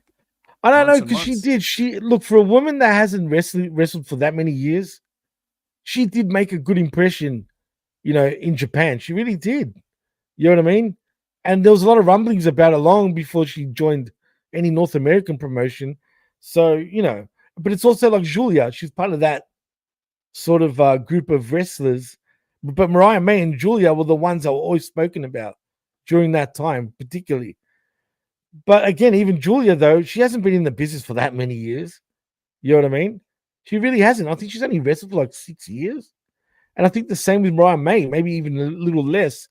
Considering how long they've been in the business for, they're great. You know what I mean? It's just Mariah May, she can just get annoying for me, but I get it. It's her gimmick, though. So it's not like, she's meant to make me feel that way. But as a talent, she's got a big upside. There's no doubt about it, man. Like, absolute no doubt about it. I just feel like AEW's direction with her is a little weird. That's all. Yes, she's the champion, but does she really feel like the champion? Do you know what I mean? Well, I mean, the minute they introduced that secondary belt, I wasn't sure who felt like the champion. That's another bizarre thing because tell me if I'm wrong, but doesn't it feel like Money is your real champion, as weird as that sounds, even though she's the secondary champion? Yeah, I don't know. I mean, and Jade felt the same way too because she had a big undefeated streak with that belt. So it's like whoever is the AEW Women's Champion always feels like they're playing second fiddle to the TBS champion. Lately, absolutely. It's bizarre, dude. But it is what it is. Nevertheless, like I said, Mariah May does retain her championship. I was expecting Toni Storm, but we didn't get her. But next, we have the scapegoat in Jack Perry. And this is for your TNT championship, by the way. Who is your champion versus Katsuyori Shibata. And to my surprise, this was a lot fun than I expected. Both of them were kicking the shit out of each other, though, to be fair. There's a lot of kicks back and forth. The chops that Shibata was giving Jack Perry was horrendous. He even did the machine gun chops. Usually when everyone does the machine gun chops, they're kind of stupid. It's slow. It's kind of like look at the way, what's his name? The fathead, friggin' Eddie Kingston. The way he does it, it's just like, pa, pa, pa, pa. Like, do you understand where I'm coming from? But Shibata, when I say these were the hardest machine gun chops I've ever seen in my life, he was like, pa, pa, pa, pa. Like, I mean, whacking the kid, man. Like, he would have, he's going to feel this till next week. It was Chop City, bro. Shibata absolutely made sure he earned Jack Perry's win, and that leads me to the finish.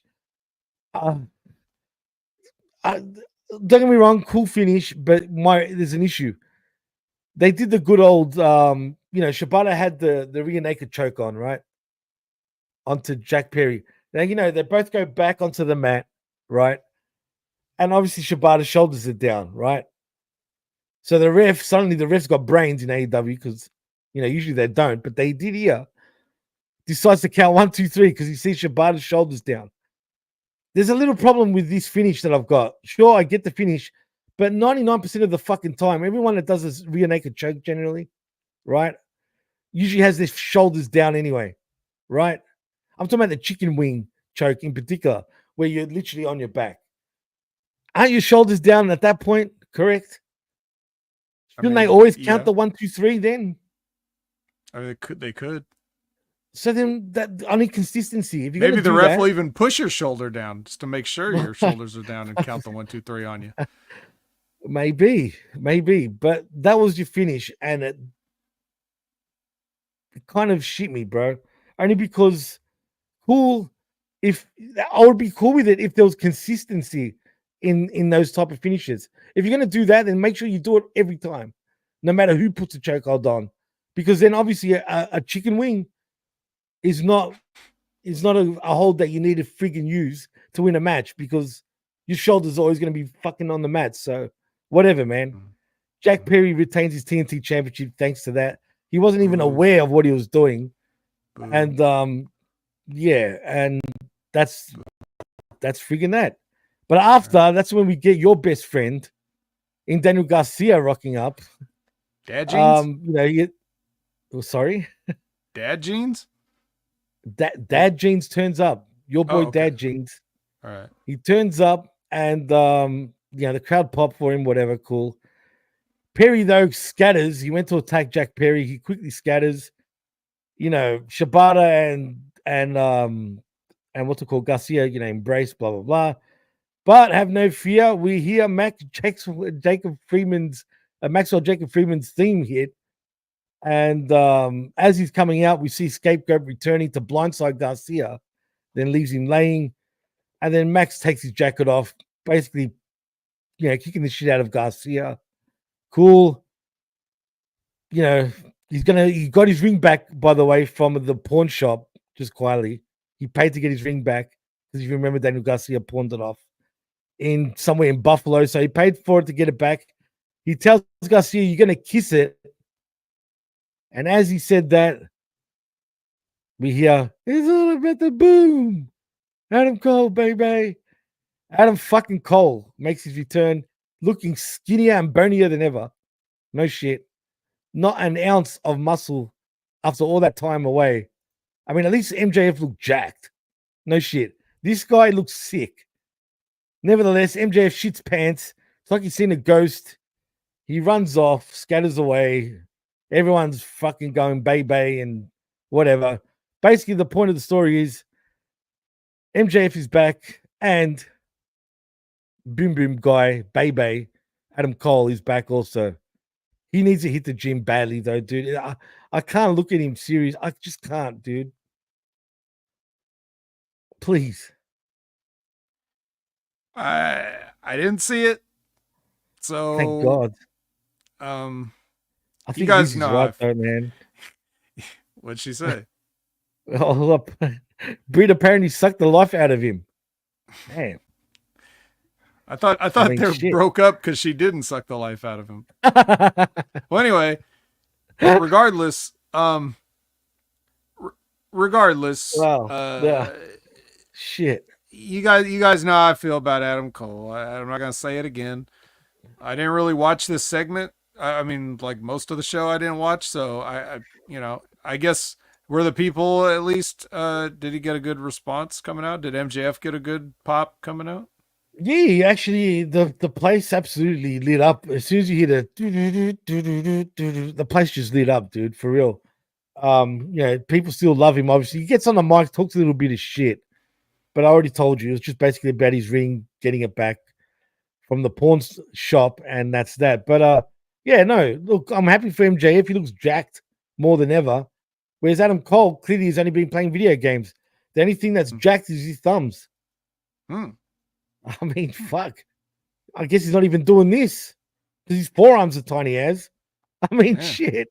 Do something, dude. Come on.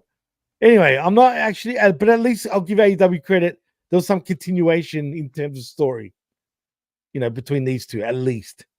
So, yeah, cool. If MJF doesn't eat him alive, though, I'll be bitterly disappointed.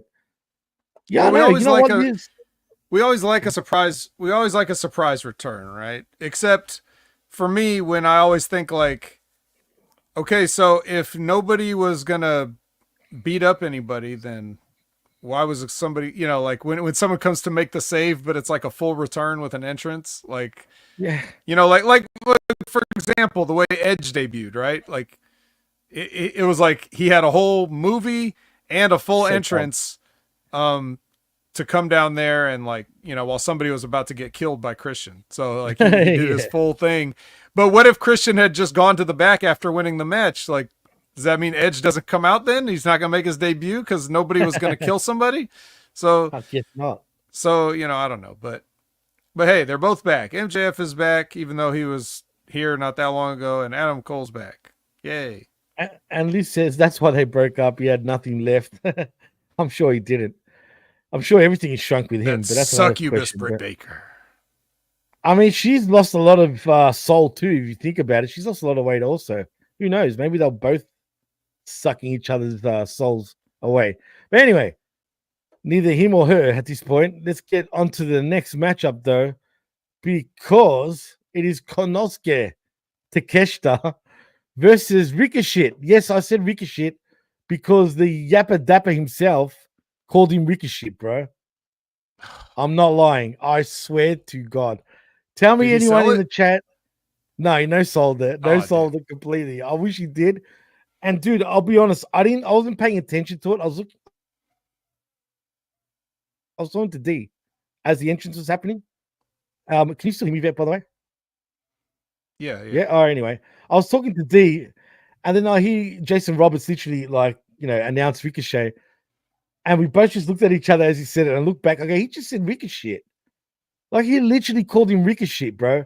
Ricochet no souls it. I don't know why he said that. I don't know if it was an accident or that's just what came into his head. I have no idea, dude. But I wish I took a snippet from it, but I can't because there's no way I can do it. I need the whole pay-per-view to take a snippet of it. And it would have taken time. But I'm telling you now, anyone that watched it, please tell me I'm lying because I wasn't lying. He called him Ricochet. That popped me. I laughed. I don't know why he said it, but he said it. And anyway, but it wasn't just him. It was also Will Ospreay involved in this match. And this match, look, I can't believe it. The right man actually won this. This was Takeshita's coming out party, dude. I'm not going to lie. I think this was the match that now people like him, like they're behind him, dude. And I think a star was born in this match in terms of for AEW. I truly think this was Takeshi's, coming to the party sort of match, and he killed it, bro. It wasn't just Ricochet. It wasn't just Will Ospreay doing this stupid shit. The cool thing about this match was a spot where, they're both on the Spider-Man pose bullshit. You know what I mean? They're jumping off the ropes. They're both landing at the same time, doing one of these ones like they're Michael Jackson. I have no idea. But you get what I'm saying, right? They do that, but everyone's popping. But as soon as they did that, Takeshi just comes from the outside and just takes them both out with like a double sort of, like he'd done a drop kick from the outside, but it hit them both as they're posing. I popped to that, dude. I was like, that was cool. And the crowd were getting behind. Dude, I'm telling you, the crowd were getting behind Takeshita more than Ospreay and Ricochet. The more this match was going, the more they were getting behind Takeshita. Heck, so was I. I was even rooting for Takeshita. And man, thank God he ends up winning the match, even though there was some fuckery, obviously, because in the end, we had this is obvious that it was going to happen, but we get, Ospreay's best friend, Cole Fletcher comes in with a hoodie, right? But his blonde hair is still hanging out. That's Kyle Fletcher in a hoodie. Yeah. Like, oh my God, it's Kyle Fletcher in a hoodie. Comes out with a screwdriver, pretends to hit Ospreay. This is dumb. He hits, it's like he tried to stab him and he stabs him. So he gets the 1, 2, 3, right? Takeshita. But afterwards, he realizes there's no blood, mind you. He realizes, I just got stabbed in the back of the head. So no sells it, looks at his friend, and he's like, you just stabbed me, bruv. You just stabbed me, bruv, Whatever, man. Then they hit him again. There was no blood. If you're gonna hit someone with a screwdriver, God damn it. I don't care if it's fake blood. Do something. There's got to be blood, man. Like, there's no ifs or buts. There's got to be blood. And don't wake up straight away. Like, come on, you got stabbed with a fucking screwdriver in the head. Do you think maybe they shaved the screwdriver down? Even if it was shaved, all right? That's still fucking blunt force trauma and a pretty bad one, too. You know what I mean? So, whatever, man. Takeshi is your champion, and believe me, it was a well-earned win. Even though there was the fuckery at the end. Right, but even the commentator said, regardless of the screwdriver, he really he earned it, man. He was really the star of this match. Right. He made them both look like idiots at times, and I'm glad he did. You know what I mean? And he was getting into the crowd were into him. He was getting into it. But like Todd says, where's the blood, bruv? Not in this match. screwdrivers and all, stabs in the head. It's everywhere else, blood. but Yeah. not this one. Well, again, I didn't see this one, so I'll take your word for it. But I still think Takeshita's a cheese sandwich. But hey, like if he's finally out of his shell a little bit, then good for Trust him. me, dude. We'll see if he can. Well, I specifically don't trust you. That's why I say that, because believe me, I'm not the biggest Takeshita fan. But look what Liz says, for example. She says it was the end of the match that made me shake my head. Like it would have been totally clean. I'd have been more on board if all the bullshit didn't happen. That's the only thing that was the negative. But yeah, trust so me, let me just quickly, before we move on to the next match, let me just quickly break down why there's certain, as Cody might say, tired old tropes in wrestling that, as another legendary wrestler will always say, Dutch Mantel, if you always do what you always did, then you always get what you always got. So the whole idea of you have to do this thing to screw Will Ospreay because you need to protect Will Ospreay, right? Like, that's what it is. Ospreay is he's the golden goose, so we got to protect Will Ospreay. And then this will be like, oh, but this is Takeshita's night. We're making Takeshita. Well, guess what? If you protected Ospreay, you didn't make Takeshita. Takeshita is made if he beats a guy that you think is unbeatable. That's how you make a guy. If you just get a belt, one of 20 belts that's on the show, because another person turned on their friend, which, considering what happens later in the show, why the hell would you do this now? You can't just have friends just so they can turn on you in wrestling. Somebody in wrestling has to be friends. Like, there's got to be friends in wrestling. You can't have people turn on each other all the damn time. It doesn't mean anything. Just like belts don't mean anything. Just like protecting a guy doesn't mean anything. Or making a guy doesn't mean anything. All right. In their head, they hit everything, out of the park. They protected two guys and they made a guy. But like you just said, that's not how you do it. And that's the only sad part, dude. But he did, if you watch the match, you understand where I'm coming from, man. I just felt like it was his time. He was down for it. That's all I'm saying. He was the whole reason we even have triple threat matches in professional wrestling is because somebody wanted to, like, not get beat. Right. It's true. Like, oh, I'll win the match, but I'm not going to beat that guy. Like, I'll just beat the other guy. Like, the whole thing is people's egos for a fake business. And like people trying to get protected. Well, you don't know how to protect people, so why bother? This is a la carte situation too. You know what I mean? You're just trying to enjoy Takeshita's performance. Right. Because wrestling's not real; it's a performance. So I like the evil. Not you, but like I'm just saying how the fans act. They're like, well, wrestling's. It's supposed to be fun and entertaining. So we're done believing in it. So now we just watch guys do athletic things and hurt each other on purpose. Great. Right. And it's sad because, like they said, it made the win mean absolutely nothing. And if I go into that, and that's the thing, she's right. She's not wrong at all. She's absolutely right. If you want to make Takeshita, he beats Will Ospreay one-on-one clean. If you don't give a shit about Takeshita, do this. So there you go. And it seems like they haven't gave a shit about him since day one anyway. So here we are. Nick Todoro actually comes up with a great point, saying terrible booking by TK in this match. A rushed Ospreay/Ricochet rematch with no build-up. Fletcher gets nothing from this either. At least if Ospreay wins, Fletcher can challenge him next. Right. I said backwards, dude. Speaking of next, what's next? Wow. Glad you asked, because next... I don't even know if I want to go there. But anyway, we see Renee Paquette is backstage with Jerry Lynn, who has a special message for Orange Cassidy. Lynn tells Cassidy that his entire career, he's never seen a guy like Orange, and he believes that if he really wanted to, and if he tried, he could be the man. Then we see Hook rolling up and tells Orange that Jerry's right, and Cassidy's left in thought. He said, "You are the man, Orange. You are," and then runs away. And we're just left with Orange just sitting there like, am I the man? Cool, whatever. Let's just flop it out and suck orange juice all the orange juice out of orange we can get. That's what it seemed like here. I just didn't like this segment, but whatever. Is that where Next Britt we Baker's see. moving on to? Well, maybe. I mean, that's the talk, right? I mean, Well, next is Prince Nana is in the ring to sell his coffee, not his wrestler, but his coffee. Just quietly, he really did do that. He also has an update from Shane Swerve Strickland, who he introduces by saying, "Whose house?" Everybody's Swerve house. Swerve then comes to the ring saying Swerve admits it feels weird to be out here without the title around his waist, but he's happy to be home. He gives us a medical update and admits it's a little wonky and he's still got a little tingling in his back and sometimes his fingers. Like everything he said about Bryan Danielson is coming back to him also.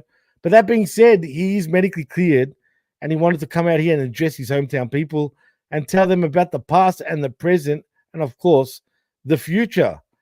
Then we hear MVP interrupting him by, clearing his throat, going, that seems to be his thing, saying the future is a wonderful segue, actually. He says that he has Shelton Benjamin with him. He wants to discuss Swerve's future with him and says Nana must have not given him his card because he hasn't answered any of his calls, emails, or DMs. So he assumes Strickland must be in deep contemplation about his future. He says they go away. They go way back, and he believed in Shane before he believed in himself. But Swerve's career has floundered since, and one of the things that MVP has shown is a talent for is helping champions climb that mountain once again. And he wants to talk some business here and now. Shane then gets with the greeting and says he gave him a lot of great advice back in 2017 and talks up their match in Defy as the people pop for whatever reason. And he says he learned a lot that night that he carries to this day. And he's seen MVP ascend great stars above superstardom, just like Shelton Benjamin. Sure. Swear. Can we cliff notes this? I'm getting bored. What was the point? Basically they were sucking each other's dick, but in the end, he wasn't going to turn on Nana because Nana is family and he doesn't turn on family, although he did also recognize that there was a few fuck ups because of Nana, right? But after all that, he also said, I wouldn't be champion without you also. So, all that basically cut a long story short, he wasn't going to turn on Nana. And Sheldon, though, gets in his face, which was cool. And then, security come in, break him up. The typical pro wrestling bullshit. But right, I'm kind of looking forward. Which is going to come into play later. Because security was very prompt. We don't want Shelton Benjamin and Swerve Strickland to tussle in this wrestling ring, right? So we got to get a flood of security guards in here. I will say that Sheldon looked like a badass here, though, man. I like it. He didn't talk, didn't say shit. He was just like straight into Swerve's face. I kind of like that. I assume we're going to get that match on Dynamite. And if so, look, Sheldon should win, in my opinion, first off, because it would just make him look like a total badass, because he is. But I expect Lashley to make his debut after, Swerve beats Sheldon. And then, Swerve has to face the Almighty in Bobby Lashley. But I don't want Lashley to lose that match if that's how it's going to go down. Man. But we'll see. Maybe I'm totally wrong, but I just feel like that's where we're going. So yeah, anything to say about this? It was a long segment, dude. I only saw the very end part where Shelton started taking off his jacket. And he actually did say something on the mic, but I forget what it was now. That's what caused Swerve to like shove him or whatever, and then he's like, "Oh, okay, Whoa. Now we're doing this," and then he starts taking off his jacket. I love Shelton Benjamin. I miss that guy. He looked like he belonged though here, man. I regret that they actually sort of got rid of him. Oh, he said this is what he said, yeah. He said that he misread the situation. They weren't asking, they were telling him. Mm-hmm. And that's basically like forcing you. You're going to join us whether you like it or not. That's what he said. And that's what pissed off Swerve and the rest is history. Yeah, like Elizabeth said, it wasn't an invite. You're either with us or against us. And yeah, do you expect Lashley, before we move on, joining AEW this coming week? Or are they going to stretch this out a little more? Yeah, I don't know. It could be this week. Might as well do it this week. I agree. And like Liz says, they took too long. It was long, dude. It was a real long freaking All right. segment. But anyway, kind of like this show. Let's yeah, dude, it's fucking way too long. I hate having to go through this, but I don't want to cheat everybody either. So next we got the Beast Mortos versus Hologram. Get this, but 2 out of fucking 3 falls, bro. I want to fall off my surely chair. Hologram won, right? Of course he did. Okay, all right. Of course he did. I'm not even going to go through it, but basically it was 1-1 then Hologram gets the win. This match wasn't that good either. So whatever, Hologram wins and cool. Next, we got Brody King versus Darby Allin, in a grudge match, I guess. Yeah. Look, I want to breeze through this. I don't want to hold up. Look, it was a typical Darby. We've seen this before. We've seen these two go at it a million times. The only cool spot is when he kind of tossed Brody King from the top of the ropes onto the stairs, dude. Like he set up the stairs, 2 pairs of stairs on top of each other. So they were kind of high, but he landed right on the steps, then done the coffin drop from the ropes to the top rope onto the steps onto Brody King. And that was kind of a cool spot. But nevertheless, Darby wins by pinfall via the coffin drop. And in the end, they both shook hands. I guess that's not going to sit well with, what's it called? With the House of Black. It is AEW, right? That's what they're going to go through. You think Julia's sitting at home with her shoulder in a sling, just mad that he shook hands? Like, how could you? Yeah, Brody? I bet you they're going to go there, bro. They're going to go there. But whatever, man. W wins. Cool. They shake hands. Next, we got Private Party in Isaiah Cassidy and Mark Quinn versus the Young Bucks, who are your AEW champions in Matthew and Nicholas Jackson. What do you want me to tell you, man? The Bucks, the Private Party didn't win. That's what we're telling you. You could have made some guys. Could have, but they didn't. And yes, any post-match angle. Bucks, well, Stokely Hathaway laughs to himself about Private Party's failure. That's your post-match shit. Oh, cool. Literally, I don't blame him. So yeah, they're still your tag champions. Next, though, is Jericho versus Briscoe for your Ring of Honor World Championship matchup. Mark Briscoe is your champion. This match was a real back and forth type of match, but thank God Mark Briscoe wins by pinfall with the Jay Driller retaining his Ring of Honor World Championship. Vet, you got anything to say about this match? I did. I watched this match. I only have time to get 2 of my menu items in a lunch break, so I went with Jay White and Mark Briscoe. I think I made the right choice. Granted, he had to kind of, deal with Jericho during this match. Jim Ross was on the call for this match. He was from here on all the way to the end now. As much as I love, JR and I give him a pass for everything, I still feel like he's not doing the broadcast any favors, because he's talking about it casually like he's on a podcast, like he's talking about wrestling like it's a work, and he's not differentiating between like being able to get into it and actually call the action. He's commenting on it like wrestling's phony. So he'll even, I don't know. It's just kind of sad. It's sad, and it hurts the show, but the show doesn't need any help. It's already bad enough at times. So I just, whatever. And even, I'm even like, I'm giving him a pass that he was talking about, Mark and called him Jay or whatever. Like, stuff like that. I'm not even talking about just that. I'm just talking about it's getting sad. I'm getting sad. I don't want JR to miss any paydays, but I also don't want him calling matches if he's not going to be able to do it to the level he did it. So yeah, that's just how I feel about it. And the match was what it was. Like, Mark is amazing. I love him. I'll watch whatever he does, even if it's a Chris Jericho match. So I did. It was a long match too, man. Like, it went longer than I expected, but that's all right, because we go to the longest match next. It is your main event. It is the American Dragon, Bryan Danielson, your champion, who's your AEW World Champion, versus John the Rumper Stomper Moxley. Where do I start? This shit was long as. Start with the Dude, end. first of all, yeah, I will, but I just want to point out, I don't know what was going on, but the final countdown was playing a lot longer than usual, dude. The match had already started. I'm thinking, are they doing a new? Yeah, that's dude. I'm thinking, are they doing a New Jack fucking thing? Oh yeah. This lab rat, Ichi Nisan Da.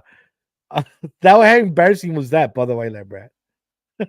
That was embarrassing. That's what I was referring to earlier in the show. So maybe if you get the rights to Final Countdown, like that's a flat rate, so you might as well just get as much as you can out of it. You know, like kind of like a buffet. You pay the one price and then you eat as much food as you can. So like maybe it's like we paid Final Countdown, so you know. It was embarrassing, man. Like I'm thinking, when is this going to end? Like it's just keep going and going and going. Finally, it just stopped abruptly for whatever reason. But anyway, this was your typical, I want to kick you. If you kick me again, I'll kick you. Chop, slap, blah, blah, blah. I mean, honestly, it was that type of match. Although Marina Shafir did get involved a lot and she was going for it on Danielson. She impressed me a little more than usual in this match because she wasn't actually totally useless, if you know what I mean. And it seemed like she was doing her job pretty well. But the match drained me. It sort of started losing me towards the end. And then we get to the fucking end. And we've got a new AEW World Champion thanks to shenanigans, including who Willa Yuta fucking fucked up. I can see again. Do you see the trend here? Like you were saying before, we're gonna have another friend turning on a fucking friend. Well, here we are. Yuta's a badass now. Forget about him crying. He's all BCC, I guess, without Daniel Bryan. And what happens here? Is he gonna retire? I mean, what's going on here? Well, I doubt over. It though. The career's over. Well, he's full of shit. Right. Yeah, exactly. His career's over till he comes back and gets revenge. Right. But this is so what I ended up seeing. We got the bag spot again, by the way. Right. What only thing I saw was, Yuta had already turned at this point. By the time I was watching this, they had Darby like duct taped to the corner by his hands. Yeah. Like I missed this part. This is what I was trying to tell you. So they had at some point, I guess Darby came in to try to make a save. So that's why wouldn't he? Yeah, but I missed that part. All I saw was when I fast forwarded to it, like his hands were like duct taped to the ropes. So like if he was like Raven getting ready to pull himself up, but now he's taped to the ropes. And they were, they gave Yuta the bag and he put the bag over Danielson's head. And then like nobody came out for a long time. The camera even panned to the entrance. Nobody was coming out. So like they made a point to show nobody's coming out. Then security started to come out. Now the security was way, way faster to break up Shelton and Swerve earlier. Like they were right on it. It took several minutes before security finally came out. So I guess they were probably keeping Shelton and Swerve separated backstage the whole time, and that's what delayed them, I'm sure. Then the wrestlers started coming out. Private Party came out. They got fought off. Jeff Jarrett came out. He got fought off. Everybody's trying to save Brian. And he's NWO all over again? A little bit. So like basically everybody's like, and again, JR is just saying stuff like, this is I don't even know what he said. It just didn't fit because he's like, this is phony, so I'm gonna act like it. And then what else? I'm trying to remember. They had so everybody keeps getting fought, and Yuta by the time they've like beaten up like several people trying to save Bryan Danielson, Yuta is like, well, he would be actually dead at this point, so I'm just going to take the bag off myself and let him out. And so Danielson's just there, and then they put the chair on him, the Pillmanized chair on the head, and then Claudio does a running, jumping stomp on the chair to like break his neck, and then everybody's out there, and they finally the whole locker room comes out, like every babyface comes out. Adam Cole runs out, everybody runs out.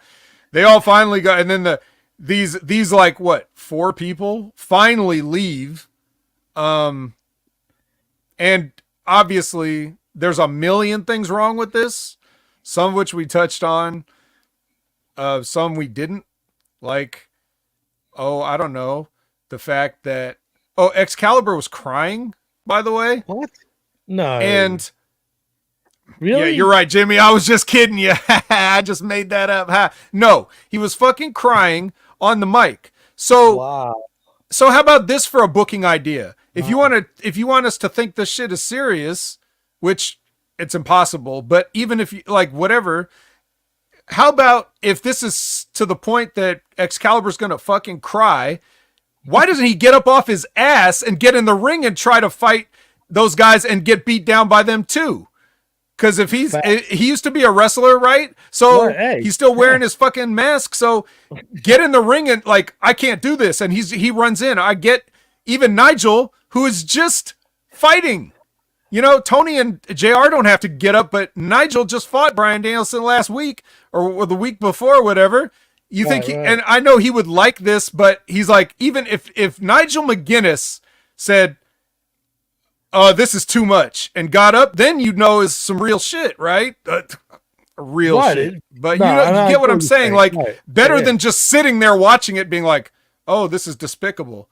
Oh, I'm crying. So you care enough to cry, but not enough to fight these guys? What are they going to do? Hit you with a hammer? Put you in a plastic bag? Isn't that worth saving Danielson's life? What if he just died in front of you? Would you just sit there and call it? Like, and Bryan Danielson has died because I sat in my chair. Like, this whole shit is fucking... Wow, so I missed those crucial parts. Right. Damn, you know what I mean? I'm glad I didn't see that now, because then I would have really been... Right, then it's like... Then it's like, I just go down the list for another half hour. What took all the other wrestlers so long? What took security so long? You fired CM Punk for grabbing Jack Perry. Do you think any of these guys are going to get fired? Do you think you would strip Jon Moxley of the title? Okay, now, what about this? You fucked Swerve Strickland because you had him lose to Bryan Danielson. So I imagine, you must have had plans for him to hold on to this belt for a while. No. So the first thing that my brain goes to, right, is the first thing that my brain goes to is like, well, you wanted to do this angle, but you would have been less comfortable if all this was happening to a black guy like Swerve. So you put Danielson in it because then it's okay. So you get the belt off of him so that you don't have to do it to him for Jon Moxley to win the title. Right. But now you fuck Swerve out of the title. So you've got nothing out of Swerve. You fucked him over. You fucked Danielson over because he won, and now it's just like a month later he's already had to retire. So also none of this is believable. Also, now you got Jon Moxley as the face of the company again. I mean, it's a litany of problems that this creates, and it's going to get you some attention, but for the most part, it's not going to be good. He's bullshit, dude. Shut up. And it was deja vu too. It was a lot of the same shit from the previous pay-per-view. With the bag and all that. That's where I stopped, right there, where by accident D kind of fucked up my feed. But but anyway, I know, but it's the truth. Sorry, D. I don't think she can hear me. She's wearing a headset anyway, so that's cool. Right. Oh, she can hear me. I think. Anyway, it doesn't matter. If she can hear both of us, it's not your fault, D. It's not your fault. Jimmy had all night to watch it. That's true, but I like to be fresh. And so I missed those parts. But the fact that you told me that freaking Excalibur was crying, that's it, dude. That was it. I'm done after that. So where do they go from here now, Vet? I mean, it's attempted murder again. Not once, but twice. Twice. Attempted murder. I was even expecting Brie to fucking turn up at one point because of Marina Shafir Heck, the ref didn't even do their job properly. Like, where do you go from here, dude? How do you? So I know where you go. A wrestling match. Because that's the only place you can ever go in wrestling, guys. That's what I've been trying to tell you. I've been trying to tell you for years. You can only have wrestling matches. You are a wrestling company. WWE is a wrestling company. When you start doing things outside of, you're reaching farther than your reach exceeds your grasp. You're trying to do all the cinematic bullshit, and then you just have a wrestling match. Like, that's it. That's all you got. A wrestling match. You're not going to, nobody's going to die unless they accidentally do. That'd be the only way it happens. But you're not going to like kill off a character. This ain't Lucha Underground, Right. Exactly. Yeah. So like Labrat said, I was crying of happiness when the show ended. That's pretty funny. So that was your Wrestledream. It was more like a Wrestle Nightmare. Antonio Inoki would be proud. Oh, poor guy. I mean, Jesus. Cold Blooded says they can have an arm wrestling match. Yeah, maybe. That seems like a good idea. Why not? Settles everything, man. Settles everything. But now, what's happening? It feels like Karate Kid, the movie now. I'm not talking about Cobra Kai, but it feels like, so is Danielson going to bring anybody with him? I doubt it. Who's he going to bring? Like, you know what I mean? Who are his boys? Is Kane going to make an appearance in AEW? Can you imagine? They call him Pain instead of Kane. Or Kane with a C. Maybe they could get Blue Kane. Or have you seen Gay Kane? Tell me you've seen Gay Kane, bro. I've heard of it. I haven't seen it. Have you seen Gay Kane? I don't know what's up with these Brits, dude. The Brits are kind of out there, with the Blue Kane. Now we got Gay Kane, and it comes out with the rainbows, dude. Like he's Kane, but he's Gay Kane, and that's literally his name. Gay Kane. It's fucking stupid, bro. Whatever. Who knows who he's gonna bring? Well, maybe the Acclaimed will hate him too. Maybe, or they can all go scissoring together. Who knows? But how about this? Like Gam Wolfer says, want to settle a lawsuit?